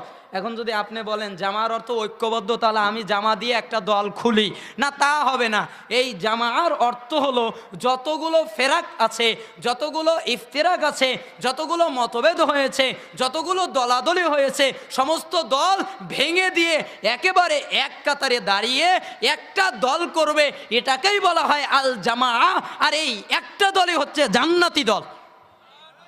এখন প্রশ্ন, তো ওইটা কোনটা? নাকি আপনি আমাকে আবার প্রশ্ন করবেন, আপনার স্টেজেই তো আর এক হুজুর বললে বসলে উনি বলবে আপনাকে ডিলেট করে দেবে। ঠিক, আমাকে যে ডিলেট করে দিক এটা আমি চাই, কারণ আমি আমাকে মানা মানুষদের জন্য হারাম মনে করি। কি মনে করি? আমাকে যদি কেউ অনুসরণ করে সে জান্নাতে যাবে না জাহান্নামে যাবে? আরে জাহান্নামে যাবে, জান্নাতে না। আমাকে যদি কেউ অনুসরণ করে আমার ব্যক্তিগত ব্যক্তিগত যদি অনুসরণ করে তাহলে কোথায় যাবে? জাহান্নামে। কিন্তু আমি যদি কোরআন বলি, কোরআনের আয়াত নাম্বার বলি, যদি হাদিস বলি, সেটার যদি প্রমাণ থাকে, আর কেউ যদি ওই আয়াত অনুযায়ী চলে, কেউ যদি ওই হাদিস অনুযায়ী চলে, তাহলে আল্লাহর আয়াতের কারণে, আল্লাহ রসুলের হাদিসের কারণে, আল্লাহর দয়ার কারণে, আল্লাহর রহমতের কারণে লোকটা জান্নাতে চলে যাবে। কেন? আল্লাহর কথা মেনেছে। কেন? আল্লাহর নবীরটা মেনেছে, আমারটা তো মানেনি। তাহলে এবার প্রশ্ন, তো জান্নাতি দল কোনটা? আচ্ছা, এই কোরআন, আচ্ছা বাবা, আপনাদের কাছে একটা প্রশ্ন। এখানে আলহামদুলিল্লাহ আজকে অনেক আমি আনন্দিত, কারণ এইখানে অনেক আলেমরা সমাগম হয়েছে, এজন্য আমার খুব সহজ হচ্ছে। আলেম ভাইদের কাছে আমার প্রশ্ন, ইসলাম বা আপনাদের কাছেও, ইসলাম কি কমপ্লিট না আনকমপ্লিট? একটু মন দিয়ে বলবেন, ইসলাম কমপ্লিট না আনকমপ্লিট? আচ্ছা বাবা বলেন তো, কমপ্লিট কাকে বলে? যেটা পরিপূর্ণ সেটাকে, নাকি? তো কমপ্লিট যদি হয়, সেখানে কি কিছু ঢোকে? সেখান থেকে কি কিছু কমে? সেখানে কি কিছু চেঞ্জ করার প্রয়োজন হয়? হ্যাঁ, বুঝে ফেলেছেন, ইসলাম কি কমপ্লিট। তো আমার প্রশ্ন হলো, ওই কমপ্লিট ইসলামে কি যারা ছিল তারা কি জান্নাতে হতো না? ওই কমপ্লিট ইসলাম কোনটা? তাহলে আমরা এক একজন এক একটা দল বানাচ্ছি, আর আমাদের বাবার নামে, আমাদের দাদার নামে, আমাদের দরগার নামে, আমাদের দরবারের নামে, অথবা আমরা হুজুরেরা মুফতি পাশ করেছি, এই কারণে আমি আমার একটা দল খুললাম, অথবা কোনো দলে যোগ দিলাম। এখন প্রশ্ন হলো, ইসলাম যদি কমপ্লিট হয় তাহলে এই দলগুলোর অবস্থা কি? আর এই দলগুলো যদি হক হয় তাহলে ইসলামের অবস্থা কি? বুঝেন, হয় ইসলাম মিথ্যা, না হয় দল মিথ্যা। হয় ইসলাম মিথ্যা, না হয় পরবর্তীতে যেই দল হয়েছে এগুলো মিথ্যা। অবশ্যই ইসলাম সত্য, আর এই দলগুলোই মিথ্যা। আপনি বলবেন কথাটা কেমন হলো? আরে বাবা বোঝেন, ফিগার বুঝবেন, আল ইয়াউম বুঝবেন, টুডে, আল ইয়াউম, আল ইয়াউম, আজকের দিন, আজকের দিন, আজকের দিন, এই বাক্য বুঝবেন। আজকের দিন আগামী দিন নয়, আজকের দিন আজকের দিনই কোরআন নাজিল হয়েছে, আল্লাহর নবীর উপরে আয়াত নাজিল হয়েছে। সূরা মায়েদার 3 নম্বর আয়াতের এক অংশে, আল ইয়াউমা আকমালতু লাকুম দীনাকুম ওয়া আতমামতু আলাইকুম নি'মাতি ওয়া রাদিতু লাকুমুল ইসলামা দীনা। এই আয়াতে মাসালা 3টা, এই আয়াতে মাসালা 3টা। নিশ্চয়ই আল্লাহ আল ইয়াউমা আকমালতু লাকুম দীনাকুম, আমি তোমাদের দিনকে পরিপূর্ণ করে দিয়েছি, ওয়া আতমামতু আলাইকুম নি'মাতি, আমার নিয়ামত তোমাদের উপরে ছেড়ে দিয়েছি। আর শুনে রাখো, ইসলামকেই মনোনীত করে নিয়েছি। মনোনীত কি? ইসলাম, নাকি অন্য কোনো দল? ইসলাম মনোনীত আল্লাহর কাছে। ইসলাম ছাড়া যতগুলো ইসলাম ছাড়া যতগুলো দল আছে, এগুলো আল্লাহর কাছে মনোনীত নয়। আল্লাহর কাছে মনোনীত হচ্ছে কি? ইসলাম। তাহলে বোঝা যায় আল্লাহ ইসলাম দিয়েছেন কমপ্লিট করে, শরিয়াত কমপ্লিট, শরিয়াত পরিপূর্ণ। এখানে কিছু ঢোকবেও না, এখানে কিছু বাড়বেও না, এখানে কমানোর প্রয়োজন নেই, এখানে বাড়ানোর প্রয়োজন নেই। আরে বাবা, এক গিলাস পানি যদি পরিপূর্ণ থাকে, আমরা বলি পরিপূর্ণ গ্লাস, পরিপূর্ণ গ্লাস, পানিতে পরিপূর্ণ। একটা বিল্ডিং যদি হয়, বিল্ডিংটা যদি কমপ্লিট হয় আর যদি পরিপূর্ণ হয়, আমরা বলি কত সুন্দর বিল্ডিং, পরিপূর্ণ হয়েছে। এবার প্রশ্ন হলো, পরিপূর্ণতে কিছু ঢোকানো যায়? তাহলে আমি ঢোকাবো। এখন আমার প্রশ্ন, পরিপূর্ণতে ঢোকাবো তো কি করা লাগবে? গ্লাসের উদাহরণ, যদি গ্লাসে পানি পরিপূর্ণ থাকে, তাহলে আমি যদি অতিরিক্ত পানি ঢোকাতে চাই, কি করতে হবে? পানি একটু ফেলে দিতে হবে, এরপরে পানি রেখে, অথবা পানি পরিপূর্ণ অবস্থায় যদি রাখি, কি হবে? পড়ে যাবে। মানে হয় কমাতে হবে, না হয় রাখতে গেলে পড়ে যাবে, না হয় রদবদল চেঞ্জ করতে হবে। ঠিক বিল্ডিংয়ের অবস্থাও তাই। এখন বিল্ডিং পরিপূর্ণ, সেখানে যদি একটা ইট দিতে চাই, বললাম এত সুন্দর চমৎকার বিল্ডিং, আজকে 5টা ইট লাগাবো বিল্ডিংয়ে, কি করা লাগবে? আরে ওটা তো কমপ্লিট, তোমার আবার ইট লাগান লাগবে কেন? কমপ্লিটে কেউ ইট লাগায় নাকি? যদি কমপ্লিট বিল্ডিংয়ে কেউ ইট লাগাতে যায়, বলে আমার বিল্ডিং 5 তলা কমপ্লিট, কোনো কাজই লাগবে না, তো আমি আপনার কাছে এসেছি ইট কিনতে, তো ভাই ইট দিয়ে কি করবেন? ওই যে 5 তলা বিল্ডিং কমপ্লিট ওনে লাগাবো, তো মানুষ কি বলবে? তো পাগল নাকি রে, কমপ্লিট জিনিস আবার লাগাবে কি? ও তো লাগানোর জায়গাই নাই। তাহলে বোঝা যায় ইসলাম কমপ্লিট। এবার প্রশ্ন হলো, ওই কমপ্লিট ইসলাম আল ইয়াউমের ভিতরে ইমাম শাফি রাহিমাহুল্লাহ বলতেন মুহাম্মদ সাল্লাল্লাহু আলাইহি সাল্লামের সময় যেটা শরিয়াত ছিল না ওটা আজকে শরিয়াত হতে পারে না, আল্লাহর নবীর সময়ে যেটা শরিয়াত ছিল না ওটা আজকে শরিয়াত হতে পারে না। যদি শরিয়াত হয় তাহলে আল্লাহর নবীর সময় থাকতে হবে। আপনারা তো আয়াত দেন ঠিকই, আপনারা তো বলেন ওয়াকুনু মা'আস সাদিকিন, ও বাবারা তোমরা সত্যবাদীদের সাথী হও। এখন বলে সত্যবাদী কারা? কয় এই যে এক এক দল, যেই দল আসে ওই দল বলে আমি সত্যবাদী, আর এক দল বলে আমি সত্যবাদী, আর এক দল বলে আমি সত্যবাদী, আর এক দল বলে আমি সত্যবাদী। আর সাধারণ মানুষকে কি করবো, আপনারা হুজুররা খালি প্যাঁচ লাগান, তা আমরা সাধারণ মানুষ কি করব? আবার যদি বলি যে সাধারণ মানুষ হয়েছেন কেন, দলিল নেন, তখন উনি বলে আমরা মূর্খ সূর্খ মানুষ, আমরা আবার দলিল দেখি করব, দলিল টলিল জানি নাকি। অথচ আল্লাহ কোরআনে বলছেন কুল হাদিহি সাবিলি, হে আল্লাহর নবী, হে নবী আপনি বলে দিন যে এটা সহজ সরল রাস্তা, আদউ ইলাল্লাহ, আমি মানুষকে আল্লাহর দিকে ডাকি, আলা বসিরাতিন, স্পষ্ট দলিলের ভিত্তিতে। বাসিরার অর্থ হচ্ছে এমন একটা দলিল যা সরাসরি দেখা যায়, যা স্পষ্ট, যাতে কোনো ভেজাল নেই, যাতে কোনো অন্ধত্ব নেই। আমি স্পষ্ট দলিল দিয়ে ডাকি, আমি মুহাম্মদ নিজে, ওয়ামানিত্তাবাআনি, এবং আমি মুহাম্মদকে যারা মানে এরাও মানুষকে আল্লাহর তরিকায়, আল্লাহর দলে, আল্লাহর দিকে আহ্বান করে দলিল দিয়ে। সূরা ইউসুফ আয়াত 108। তাহলে এই আয়াত প্রমাণ করছে দলিল নিতে হবে। এরপরে আর একজন বলবে ওটা তো স্পষ্ট না, ওটা বোঝা যায় না, তোমরা সাধারণ মানুষ বুঝবা না। আরে সাধারণ মানুষ বোঝা যায় না, সাধারণ মানুষ বুঝবা না। আরে এমবিবিএস ডাক্তারের কাছে যাবা, তাকে তো জিজ্ঞাসা করা লাগবে না, এটা দেখান, দলিল দেখান, ওটা দেখান, উনি প্রেসক্রিপশন দিয়েছে, ওষুধ খাও রোগ সেরে যাবে। আমরা যা প্রেসক্রিপশন দিলাম আমাদের মতো করে ওষুধ খাও, যা তোমাদেরকে নির্দেশনা দিলাম, দিক নির্দেশনা দিয়েছি, এই মোতাবেক চলো, রোগ ভালো হয়ে যাবে। তোমাদের এত দলিল লাগবে কেন? ডাক্তারের কাছে তো এ কথা বলো না। তো আমরাও যদি শরিয়াতে কিছু দেই তাহলে এটা তোমরা পালন করো, দলিল লাগবে কেন? সাধারণ মানুষ দলিল দিয়ে কি করবে? তা আমি প্রশ্ন, আরে সাধারণ মানুষ কেন? প্রত্যেকটা মানুষের অধিকার দলিল নেওয়া। কেন? ইসলাম স্বচ্ছ, ইসলাম পরিষ্কার, ইসলাম স্পষ্ট, এখানে কোনো রকমের স্পট নেই, এখানে কোনো রকমের অস্বচ্ছতা নেই। যারা বলে ইসলাম পরিষ্কার নয় তাদের এলেমে ত্রুটি আছে, যারা বলে ইসলাম পরিষ্কার নয় ওটা আমরা বুঝবো না, ওটা আমাদের বুঝের কাজ নয়, তাদের এলমে ত্রুটি আছে। আবু দারদা রাদিয়াল্লাহু আনহু থেকে বর্ণিত, তিনি বলেন খরাজা আলাইনা রাসূলুল্লাহ সাল্লাল্লাহু আলাইহি সাল্লাম ওয়া নাহনু নাযকুরুল ফাকরা নাতাখাওয়াফু আল ফাকরা তাখাফুন ওয়াল্লাযী নাফসি বিয়াদিহি লাতুসাব্বান্না আলাইকুমুদ দুনিয়া সাব্বা হাত্তা লা ইযিগা কলবা আহাদিকুম ইযাগাতানিল্লাহি ওয়া ইমুল্লাহ লাকাদ তারাকতুকুম আলা মিসলিল বাইদাই লাইলুহা ওয়া নাহারুহা সাওয়াউন। ক্বালা আবু দারদাই সাদাকা ওয়াল্লাহি রাসূলুল্লাহ সাল্লাল্লাহু আলাইহি সাল্লাম তারাকানা ওয়াল্লাহি আলা মিসলিল বাইদাই লাইলুহা ওয়া নাহারুহা সাওয়াউন।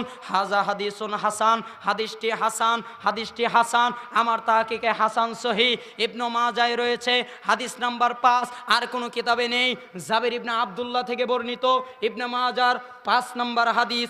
আল্লাহর নবীর সাহাবী জাবির ইবনে আব্দুল্লাহ তিনি বলছেন যে আমরা একদা আলাপ করছিলাম দরিদ্র হয়ে যাওয়ার, গরিব হয়ে যাওয়ার। কি হয়ে যাওয়ার? গরিব বোঝেন? গরিব মানে দরিদ্র। এই গরিবের অর্থ কি? দরিদ্র, অর্থাৎ যাদের টাকা পয়সা নাই, এরকম হয়ে যাওয়ার আকাঙ্ক্ষা করছিলাম।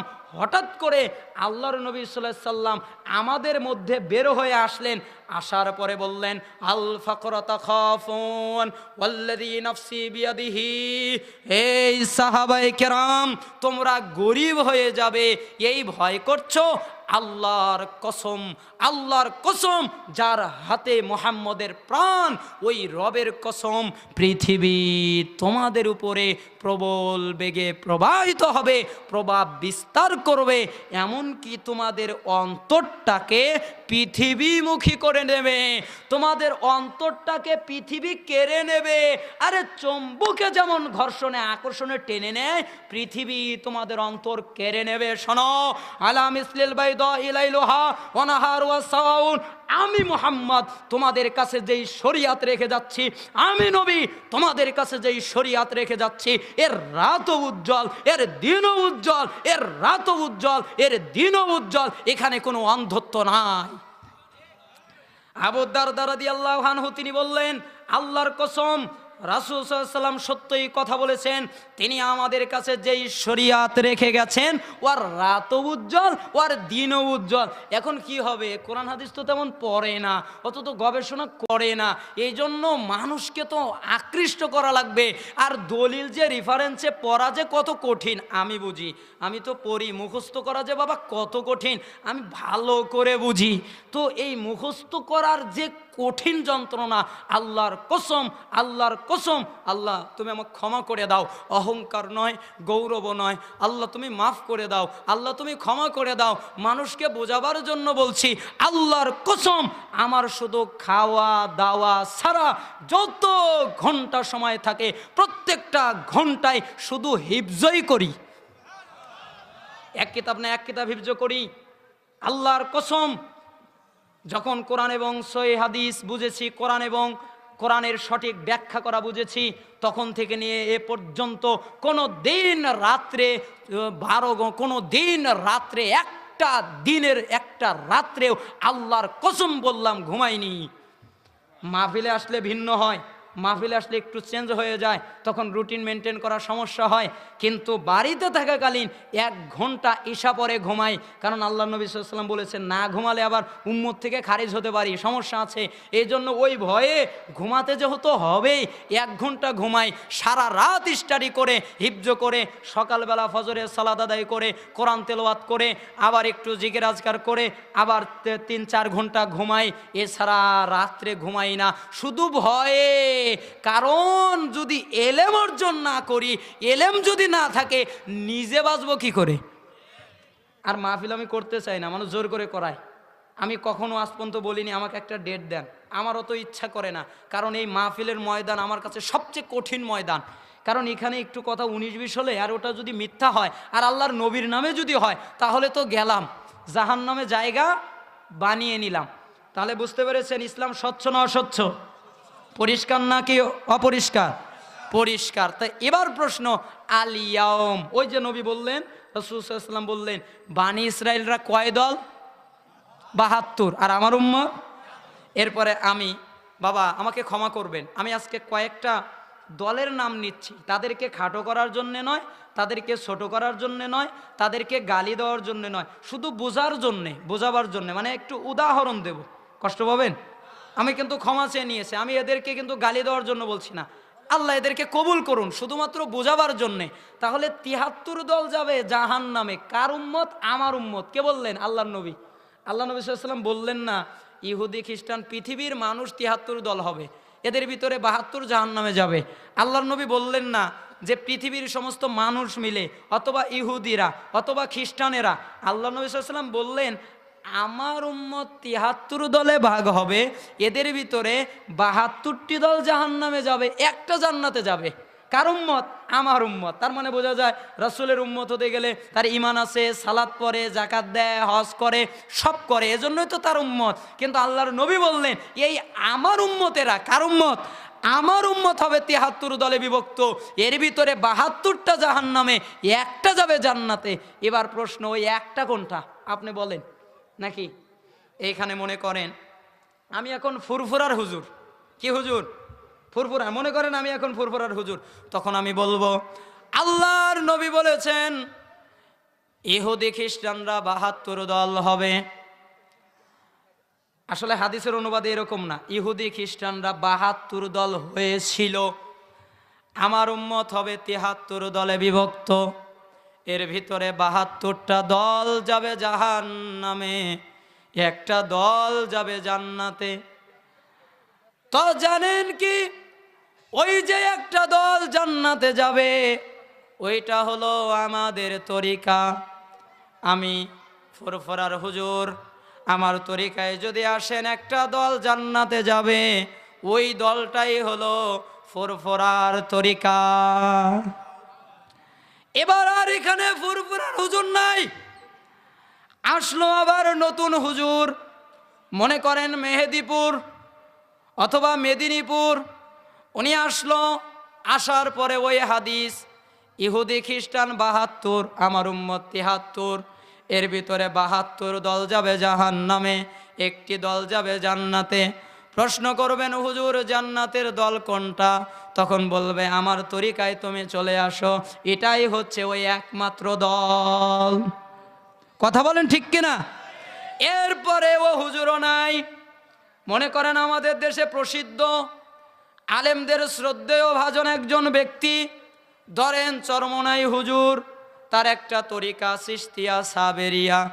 উনি এই মাঠে আসলেন, আসার পরে ওয়াজ করলেন, করার পরে বললেন ইহুদি খ্রিস্টানরা ৭২, আমার উম্মত হবে ৭৩, এর ভিতরে ৭২ দল যাবে জাহান্নামে, একটি দল যাবে জান্নাতে। যদি জিজ্ঞাসা করেন জান্নাতের দল কোনটা, তাহলে আমি যদি চরমনাই হুজুর হই, আমি বলবো জান্নাতে যাবে একমাত্র চিশতিয়া সাবেরিয়া তরিকা। আমি মাঝে মধ্যে চিন্তা করি এমন হলো কেন রে ভাই, কোরআন একটা, এরা কি কিয়ামত বানিয়েছে, এই দল এই দল এই দল, কোন দল কোন দল রে ভাই? আমি যদি একে মানি তাহলে বাকি সব ডিলেট, আবার যদি এই দলে যাই ওগুলো ডিলেট। দেওয়ানবাগির কাছে ইনায়তপুর, ইনায়তপুরের কাছে দেওয়ানবাগি, তারপরে এ দলের কাছে ওই দল, ওই দলের কাছে ওই দল, এক দলের কাছে আর এক দলের কোনো গ্রহণযোগ্যতা আছে? এক দল আর এক দলকে বলে কাফের, এ দল ও দলের বিরুদ্ধে, ও দল এ দলের বিরুদ্ধে, এ দল এ দলকে দেখতে পারে না, ও দল ও দলকে দেখতে পারে না, এক দল আর এক দলের বিরুদ্ধে যায়। এবার আমাকে যদি প্রশ্ন করেন তাহলে বাশার তুমি তো ছোট মানুষ, বলো ওই দল কোনটা? তাহলে আমি বলবো ইহুদি খ্রিস্টানরা ৭২ দল হয়েছিল, আর নবী বলেছেন আমার উম্মত হবে ৭৩, ৭২ দল যাবে জাহান্নামে, একটি দল যাবে জান্নাতে। ওই দল আর বাংলাদেশের কোনো দল নয়, ওই দল পৃথিবীর কোনো দল নয়, ওই দল আমি বাশারেরও দল নয়, ওই দল কোনো সংগঠন নয়, ওই দল কোনো মানহাজের সংগঠন নয়, ওই দল কোনো মানুষ কেন্দ্রিক সংগঠন নয়, ওই দল হচ্ছে মান আলাইহি ওয়াসাহাবি। আল্লাহর নবী বলেছেন আমি আর আমার সাহাবীরা যার উপরে আছি এর উপরেই যারা থাকবে ওরাই হচ্ছে ওই দল। জোরে বলেন সুবহানাল্লাহ। তাহলে ওই দল কোন দল? আল্লাহর নবীর দল। আরে ভাই আল ইয়াউমের ভিতরে তোমার এই দলগুলো ছিল না? আল ইয়াউমের ভিতরে ছিল? আল্লাহর নবীর সময় এই দলগুলোর উদ্ভব হয়েছিল? আল্লাহর নবীর সময় দলগুলো ছিল বা এই দল নেতাগুলো ছিল? আরে ভাই শোনেন, আবার বলে হক্কানি পীর। কিসের হক্কানি পীর? আরে ভাই হক্কানি তো বোঝেননি, পীর হবে কি? হক্কানি কি? হক্কানির একটা সূত্র বোঝেন। হক্কানি ওই পীর, দেখবেন এই সূত্র মোতাবেক যেই পীরই থাকবে আমি ওই পীরকে মেনে নেব, কারণ যেই পীর এই সূত্র মোতাবেক পালন করে ওই পীরই হক্কানি। কি? হক্কানি পীরের সূত্র হলো যেই পীর মানুষকে নিজের মুরিদ বানায় না, শুধু আল্লাহর মুরিদ বানায়, ওই পীর হলো হক্কানি পীর। আর যেই পীর মানুষকে, একটা মানুষকে, একটা লোককে, একটা মানুষকেও যদি নিজের মুরিদ বানায় ওইটাই ভণ্ড। এই অনুমতি দিছে কে নিজের মুরিদ বানানোর? আল্লাহর মুরিদ বানান। এখন আর ফারাক হবে না।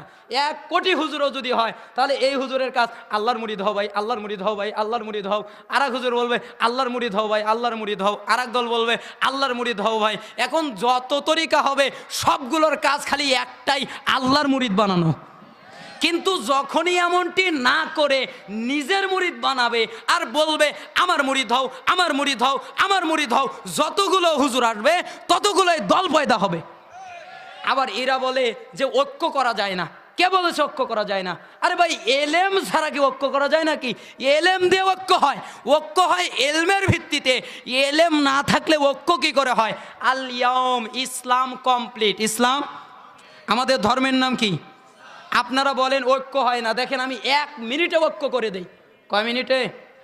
1 মিনিটে। বাবা আমি কি আপনাদের গালি দিচ্ছি? আপনাদের কি আমি কাটা গায়ে লবণ দিচ্ছি নাকি? না না বাবা, আমি আসলে আমি ব্যক্তিগতভাবে আপনাদের কষ্ট দিতে চাচ্ছি না, শুধুমাত্র উদাহরণগুলো বোঝাবার জন্যে। আল ইয়াউমা আকমালতু লাকুম দীনাকুম, ইসলাম তো কমপ্লিট নাকি? আমাদের কমপ্লিট দিনের নাম কি? ইসলাম। তাহলে ইসলাম হচ্ছে কমপ্লিট, আর যারা মানি এদেরকে কি বলে? মুসলিম। এদের বিভিন্ন বৈশিষ্ট্য আছে। আবার এক শ্রেণীর লোকেরা মুসলিম নাম দিয়ে তারা মানুষদেরকে ধরে ধরে হত্যা করছে, ওই মুসলিম না রে ভাই, এটা সত্যিকার অর্থেই মুসলিম। আর সত্যিকার অর্থেই যারা মুসলিম, বেহাসবিম রে ইম, যেই ব্যক্তি কখনোই কারো জন্য কোনো মানুষকে সে তো গালি দেয় না, হত্যা তো অনেক দূরের কথা। সত্যিকারের মুসলিম কাউকে গালি দেয়? আল মুসলিম মান সালিম আল মুসলিমুনা মিন লিসানি ওয়া ইয়াদিহি, মুসলিম তো ওই ব্যক্তি যার জবান দ্বারা এবং যার হাত দ্বারা অন্য কারো ক্ষতি হয় না, ওই ব্যক্তি কি? মুসলিম। তাহলে আমরা মুসলিম, আর আমাদের ধর্মগ্রন্থ অথবা আমাদের তরিকা অথবা আমাদের দিন এর নাম কি? ইসলাম। এবার বৈশিষ্ট্য হতে পারে অনেক বৈশিষ্ট্য, আহলুল হাদিস, আহলুল আসার, সালাফিয়া, সালাফিয়ুন, আহলুস সুন্নাহ ওয়াল জামাত, আহলুস সুন্নাহ, এরকম বিভিন্ন বৈশিষ্ট্য হতে পারে। এরকম কি হতে পারে? বৈশিষ্ট্য। এগুলো দল নয়, এগুলো কি? বৈশিষ্ট্য।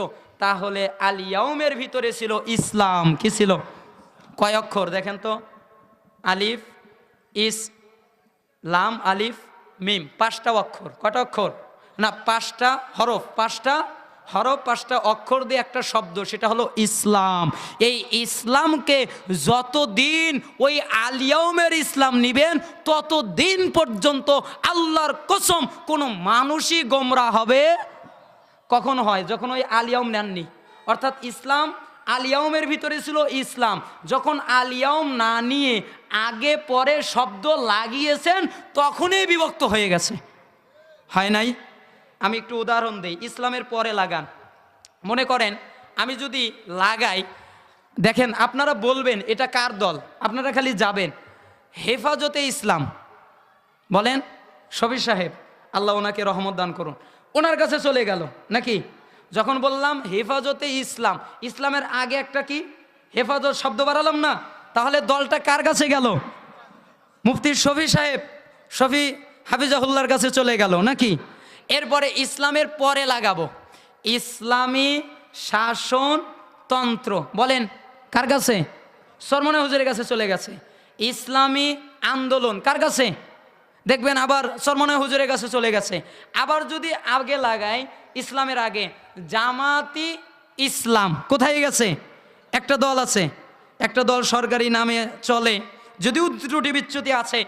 তো হেফাজতে ইসলাম যদি বলি, কার কাছে গেল? মওদুদি সাহেবের কাছে নাকি? মওদুদি রহিমাহুল্লাহর কাছে চলে গেল নাকি অন্য কারো কাছে? হেফাজতে ইসলামের আমিরকে বা প্রধান ছিল কে? মওদুদি সাহেব না?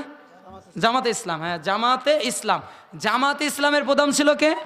মওদুদি সাহেব। আর হেফাজতে ইসলাম তো আছে এখনো বেঁচে। তাহলে জামাতে ইসলাম হলো, এর আগে লাগালাম। এরপরে ওনারা দেখলো ক্যারে মানুষ খালি বিভক্ত হয়, কি যে করি, এদেরকে একটা ঐক্য করা দরকার। সমস্ত আলেমরা যদি এক জায়গায় হতো, যদি ঐক্য হতো, তাহলে কতই না ভালো হতো। এজন্য এরা ঐক্য করার জন্য করলো ইসলামী ঐক্য জোট। এটা কি ঐক্য হলো না দল আর একটা হলো? এবার ওনারা চিন্তা করলো এতে তো ঐক্য জোট হয় না, এরপরে খুললো ইসলামী ঐক্য জোট মুফতি আমিনী আর একটা দল, ইসলামী ঐক্য জোট শাইখুল হাদিস আর একটা দল, ইসলামী ঐক্য জোট ক, ইসলামী ঐক্য জোট খ, ইসলামী ঐক্য জোট গ। আরে ভাই কি সূত্র? এটা তো ঐক্য হয় না, আরো এক একটা শব্দ আগে পরে লাগানোর কারণে আরো অনৈক্য হচ্ছে। বাড়তেছে না? এখন আসি আল ইয়াউমের ভিতরে। আল ইয়াউমের ভিতরে ছিল ইসলাম।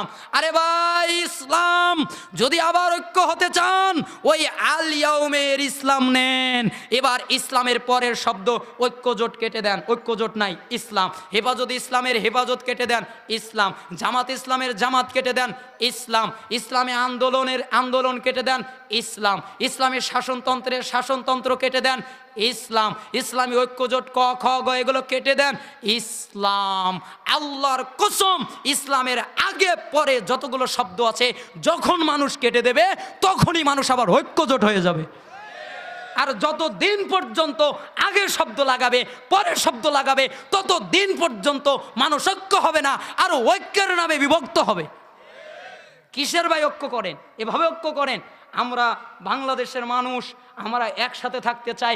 কে হানাফি, কে শাফি, কে মালিকি, কে হাম্বলি, কে আহলে হাদিস, প্রত্যেকেই মুসলিম ভাই। আরে প্রত্যেকেই একজন আরেকজনের কলিজার টুকরা। ওই বিধর্মীরা মারছে মুসলমানদেরকে, বিধর্মীরা অত্যাচার করছে, আঘাত করছে, আর আমরা মুসলমানেরা একজন আরেকজনের সাথে কি সুন্নাতি আমল নিয়ে, মুস্তাহাবের আমল নিয়ে একজন আরেকজনের সাথে বিভক্ত করে করে এক ভাই আরেক ভাইয়ের কাছ থেকে দূরে চলে গেছে। আরে কিসের দূরে? তুমি হানাফি, আমার কলিজা, তুমি শাফি, আমার কলিজা, তুমি মালিকি, আমার কলিজা, তুমি হাম্বলি, আমার কলিজা, তুমি আহলে হাদিস, আমার কলিজা। আরে তোমরা প্রত্যেকেই একজনই মুসলিম। যতদিন পর্যন্ত এই ইসলামকে যতদিন পর্যন্ত আমরা ঐক্যবদ্ধ হতে না পারবো, ততদিন পর্যন্ত আমাদের বিপদ আছে। যতদিন পর্যন্ত আমরা ঐক্য না হতে পারবো, ততদিন পর্যন্ত আমাদের দ্বারা কল্যাণ হবে না। ভাই মারামারি করেন না, ভাই ফ্যাসাদি করেন না, ভাই এরকম দলাদলি করে কাদা ছোড়াছুরি করেন না। এবার আপনি বলবেন আমার অমুক দলকে ভালো লাগে, করেন, আপনাকে আমি হারাম বলছি না, কিন্তু আমি ঐক্যের সূত্র বলছি। ঐক্যের সূত্র এটা, ওইটা নয়, ভাগ করা ঐক্যের সূত্র নয়। ঐক্য তো এক নাকি? ঐক্য কয়জন? এখন চারজন, চারদিক থেকে ডাকছে। উনি এই মাহফিলের চারটা কানি, কয়টা কানি আছে? চারটা কানি আছে, 1 2 3 4। এখন ওই কানি থেকে একজন বলছে এদিকে আসো, আর এক কানি থেকে আরেকজন বলছে এদিকে আসো, আর এক কানি থেকে আরেকজন বলছে এদিকে আসো, ওই কানি থেকে আরেকজন বলছে এদিকে আসো, আর আমি মাঝখানে দাঁড়িয়ে বললাম এ চারদিকের ভাই ওদিকে যেও না ভাই, সবাই এই মাঝখানে এক জায়গায় এসো। ঠিক আছে না? আরে ভাই ওদিক যাবে কেন? তাহলে তো বিভক্তি হবে। আরে ভাই তোমার সাথে তো আমার মিল থাকবে না, তুমি আমার শত্রু হয়ে যাবে। কেন তুমি আমার শত্রু? তোমার সাথে শত মাসালায় বিরোধ থাকতে পারে, তবু তুমি আমার কলিজার টুকরার ভাই। তোমাকে যদি কেউ কিছু বলে আমি সহ্য করতে পারবো না, কষ্ট পাচ্ছেন?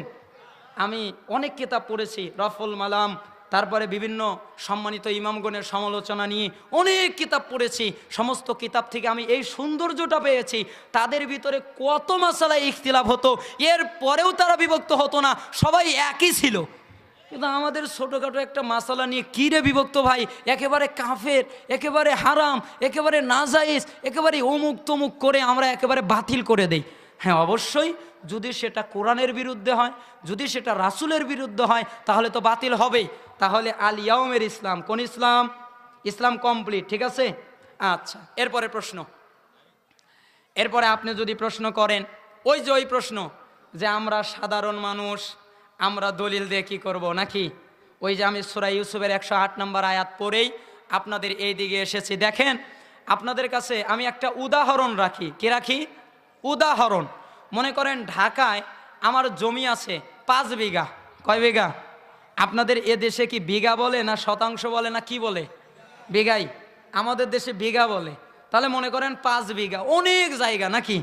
মানে এক মাথা দিয়ে আর এক মাথা নিজের চোখ দিয়ে ভালো করে দেখা যায় না, হেঁটে হেঁটে দেখতে হয়। তাহলে এই যে 5 বিঘা জমি, ধানমন্ডি কোন জায়গায়? ধানমন্ডি অথবা গুলশান। আমি অ্যানাউন্সমেন্ট করে দিলাম অথবা মানুষকে জানিয়ে দিলাম যে আমি এই 5 বিঘা জমি বিক্রি করব। 5 বিঘা জমির দাম হচ্ছে মাত্র 20,000 টাকা। কয় হাজার? 20,000। আপনারা বুঝি নেবেন না? কে নেবেন? সবাই লাইন ধরবে। যে ভিক্ষা করে খায়, কি করে খায়? এখন যারা ভিক্ষুক ওদের কাছেও 20,000 থাকে, তার মানে ভিক্ষা করে যে খায় ও বলবে আরে ভিক্ষা করেই তো 20,000 কামাই করেছি, যাই না লাইন দেই, দেখি পাইলেও পাইতে পারি। তারপরে যাবে, যাওয়ার পরে সবাই আসছে, তখন আমি হুজুর খুব সুন্দর করে পাগড়ি টাগড়ি পরলাম, পরার পরে খুব সুন্দর করে সেজে একেবারে সুফি সাহেব হয়ে আপনাদের সামনে এসে ওয়াজ করলাম, ভাই আজকে আমি 5 বিঘা জমি বিক্রি করব মাত্র অল্প কয় টাকা, তা হচ্ছে 20,000। তো আপনারা নিতে এতজন এসেছেন, আমি এই জমিটা শুধুমাত্র তার কাছেই বেচবো, শর্ত হলো আমার এই জমির কোনো দলিল নাই। কে নেবেন? যে নেবেন উনি আসেন স্টেজে। কে নেবেন? দলিল নাই, জমি বিক্রি করব 20,000 টাকা, নেবেন? আরে মাংনা দিলেও তো নেবেন না, যে কি না কি হয়, জমি নিয়ে আবার পরে ফেসাতে পারবো নাকি, কার জমি দেবে, তো মাংনাও নেবেন না। এবার আপনাকে আমি বলবো যে ভাই ওই যে যারা বলে আরে আমরা তো আরবি পড়া জানি না, আমরা দলিল দিয়ে কি করবো, তখন আমি ঠপ করে ধরবো, বাবা বাবা আপনি কি বুড়ো মানুষ, আপনি দেখতেছি বা গ্রামের মানুষ, আপনি কি আরবি পড়া জানেন? কয় না আরবি পড়া জানি না। ঠিক আছে আপনি জানবেন না, এটাই স্বাভাবিক। তো আপনি কি বাংলা পড়া জানেন?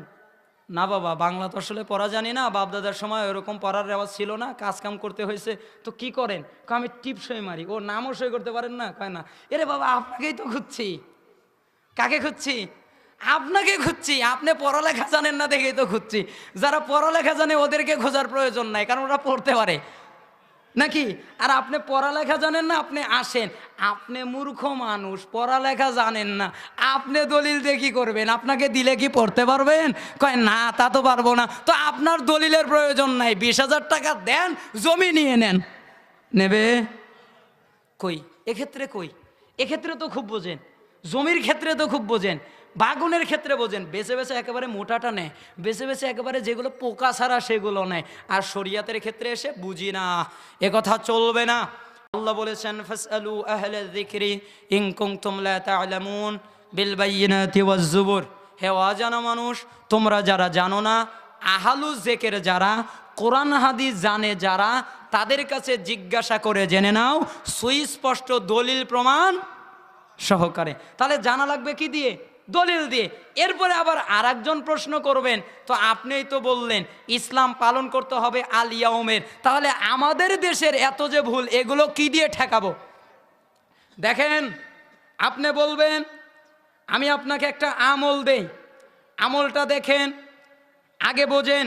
অনেকেই আমার আগে যিনি মাইকে অ্যানাউন্সমেন্ট করলেন খুবই সুন্দর কথা বলছিলেন, উনি দুটি কথা বলেছেন, আমি খুব মনোযোগ দিয়ে শুনেছি।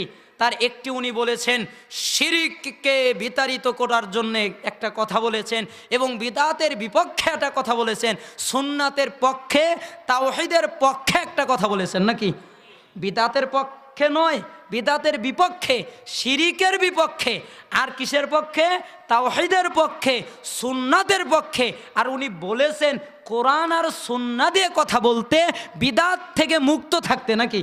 তাহলে বিদাত থেকে মুক্ত থাকার তো সূত্র জানা লাগবে। আমি অনেক জায়গায় যদি বিদাত নিয়ে আলোচনা করি, আপনাদের এলাকার অবস্থা জানি না, অনেক মাহফিলে আলোচনা করলাম, হুজুরেরাই আমাকে ফতোয়া দেয়, অনেক হুজুর, সবাই না, অনেক তাকওয়াশীল আলেম আছেন, কিন্তু কিছু কিছু হুজুর, কিছু কিছু আছে না, মানুষ তো মানুষ। এখন যদি আমি বলি মানুষেরা খারাপ, না না না, মানুষেরা ভালো, কিছু মানুষেরা খারাপ নাকি।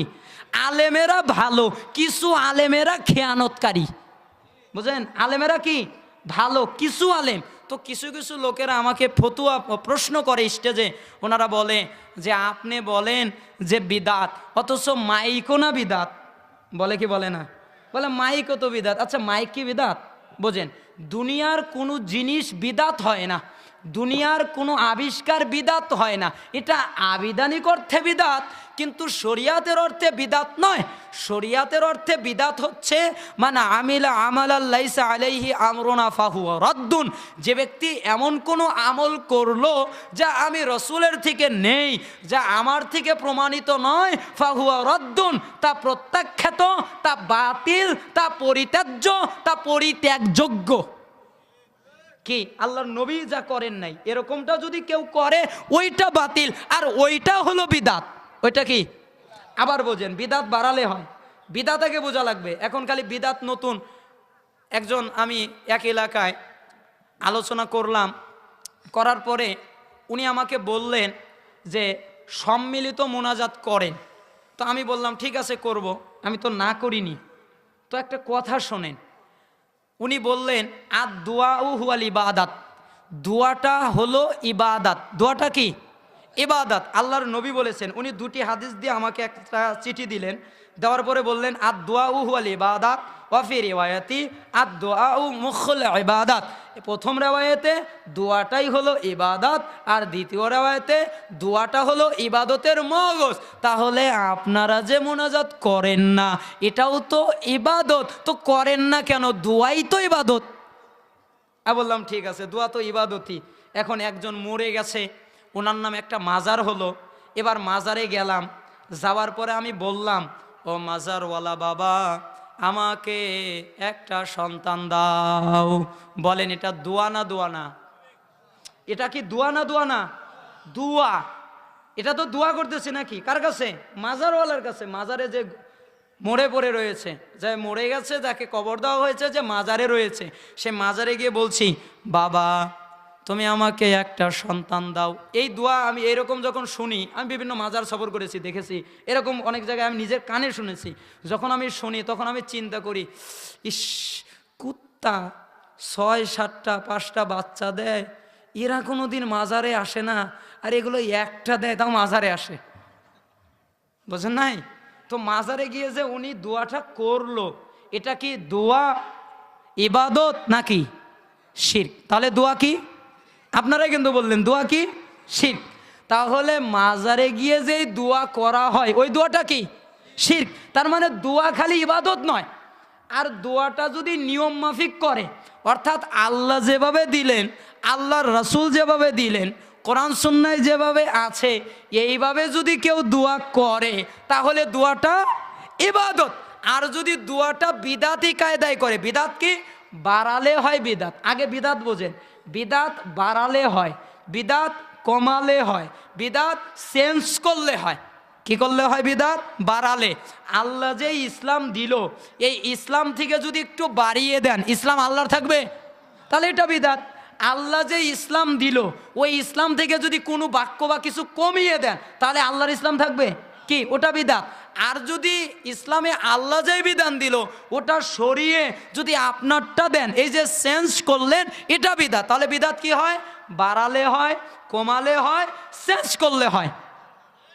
ঠিক আছে? বিদাত কি করলে হয়? বাড়ালে, কমালে, চেঞ্জ। আরে ভাই, দোয়া ইবাদত, দোয়া বিদাত হয় কি করে? দোয়া তো বিদাত হয় না। দোয়া কি হয়?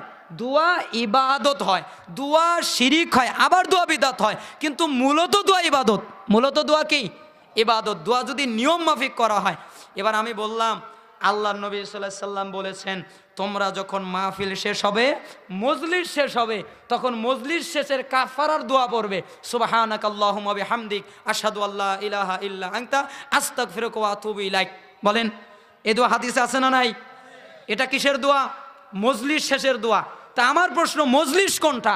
আরে যেখানে আলোচনা করা হয়, যেখানে কোরআন হাদিসের কথা বলা হয়, যেখানে গল্প গুজব করা হয়, ওটাই হলো মজলিস। আল্লাহর নবী বললেন, তোমরা যারা মজলিস থেকে উঠবে, উঠার সময় এই দোয়া পড়বে, তাহলে যত ভুলভ্রান্তি হয়েছে মজলিসে, আল্লাহ সব ক্ষমা করে দেবেন। এরপরে দেখেন, ফরজ সালাতের ক্ষেত্রে আসি। ফরজ সালাতের পরে আপনি মোনাজাত করেন, আপনাকে আমি না করি না।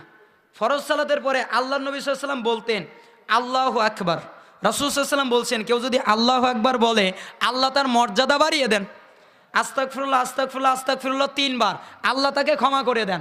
আল্লাহুম্মা আনতাস সালাম ওয়া মিনকাস সালাম তাবারাকতা ইয়া যাল জালালি ওয়াল ইকরাম, একবার, আল্লাহ তার উপরে শান্তি বর্ষণ করেন। সুবহানাল্লাহ 33 বার, আলহামদুলিল্লাহ 33 বার, আল্লাহু আকবার 33 বার, একবার লা ইলাহা ইল্লাল্লাহু ওয়াহদাহু লা শারীকা লাহুল মুলকু ওয়া লাহুল হামদু ওয়া হুয়া আলা কুল্লি শাইইন কাদির, এটা দিয়ে 100 বার, অথবা আল্লাহু আকবার 34 বার। আল্লাহ নবী সাল্লাল্লাহু আলাইহি ওয়াসাল্লাম বলেছেন, কেউ যদি এইটা ফরজ সালাতের পরে পড়ে, তাহলে তার গুনাহ যদি সমুদ্রের ফেনার মতো হয়, তবু আল্লাহ মাফ করে দেয়। আল্লাহ নবী সাল্লাল্লাহু আলাইহি ওয়াসাল্লাম বলেছেন, ফরজ সালাতের পরে ফজর আর মাগরিবে সূরা ইখলাস, ফালাক, নাস 3 বার করে, আর জোহর, আসর, এশায় 1 বার করে কেউ যদি পড়ে, তাহলে যত বালা মুসিবত, আসমানি বলেন জমিনি বলেন, যত প্রকারের বালা মুসিবত, বিপদ আপদ আছে, আল্লাহ সবগুলো থেকেই তাকে রক্ষা করেন। এরপর আল্লাহ নবী সাল্লাল্লাহু আলাইহি ওয়াসাল্লাম বলেছেন, ফরজ সালাতের পরে আয়াতুল কুরসি পড়বে, কারণ কেউ যদি ফরজ সালাতের পরে আয়াতুল কুরসি পড়ে, তাহলে সে জান্নাতে যাবে।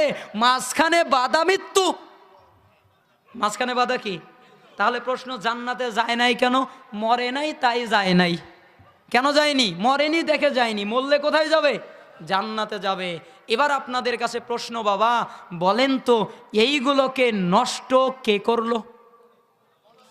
এ দেখেন, আরেকটা আয়াত বলি, সূরা আহজাবের 21 নম্বর আয়াত, লাকাদ কানা লাকুম ফি রাসূলিল্লাহি উসওয়াতুন হাসানা, তোমাদের জন্য রাসূলের আদর্শ, নমুনার ভিতরে রয়েছে উত্তম আদর্শ। রাসূলের ভিতরে, কার ভিতরে?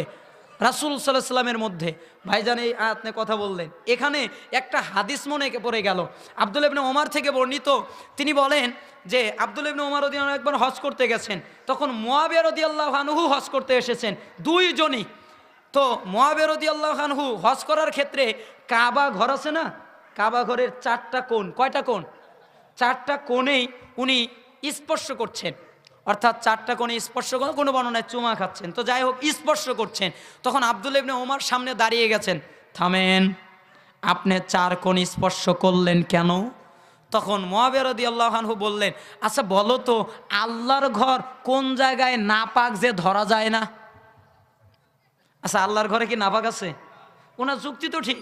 হ্যাঁ আব্দুল্লাহ বলো, আল্লাহর ঘরে কোন জায়গায় নাপাকি লেগে আছে যে ধরা যাবে না? তখন উনি বললেন, ও আপনি এ কথা বলছেন, আল্লাহর নবীর উপরে আল্লাহ আয়াত নাজিল করেছে জানেন না? লাকাদ কানা লাকুম ফি রাসূলিল্লাহি উসওয়াতুন হাসানাহ, তোমাদের জন্য রাসূলের আদর্শ উত্তম আদর্শ। তাহলে আল্লাহর নবী স্পর্শ করলেন 2 জায়গায়, হাজরে আসওয়াদ আর রুকনে ইয়ামানি, আর আপনি করলেন 4 জায়গায়। তার মানে কি প্রমাণ করতে চান যে আল্লাহর নবীরটা ভালো না, আপনারটাই ভালো?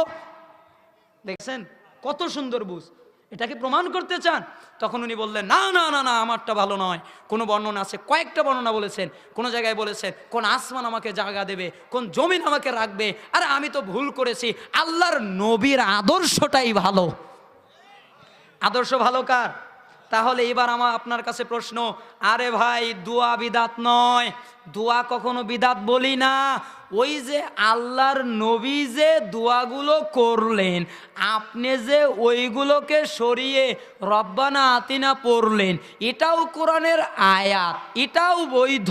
তবে আপনি যে পড়লেন, মসজিদে ঢোকার সময় কি পড়ি? আল্লাহুম্মা আফতাহ লি আবওয়াবা রাহমাতিক, ওইখানে যদি আলহামদুলিল্লাহ রাব্বিল আলামিন রহমানির রহিম মালিকি ইয়াউমিদ্দিন পড়ি, তাহলে কি সব হবে? কি হবে? টাটকা গুনাহ হবে। কারণ আল্লাহর নবী দিলেন একটা, আর আপনি বললেন আর একটা।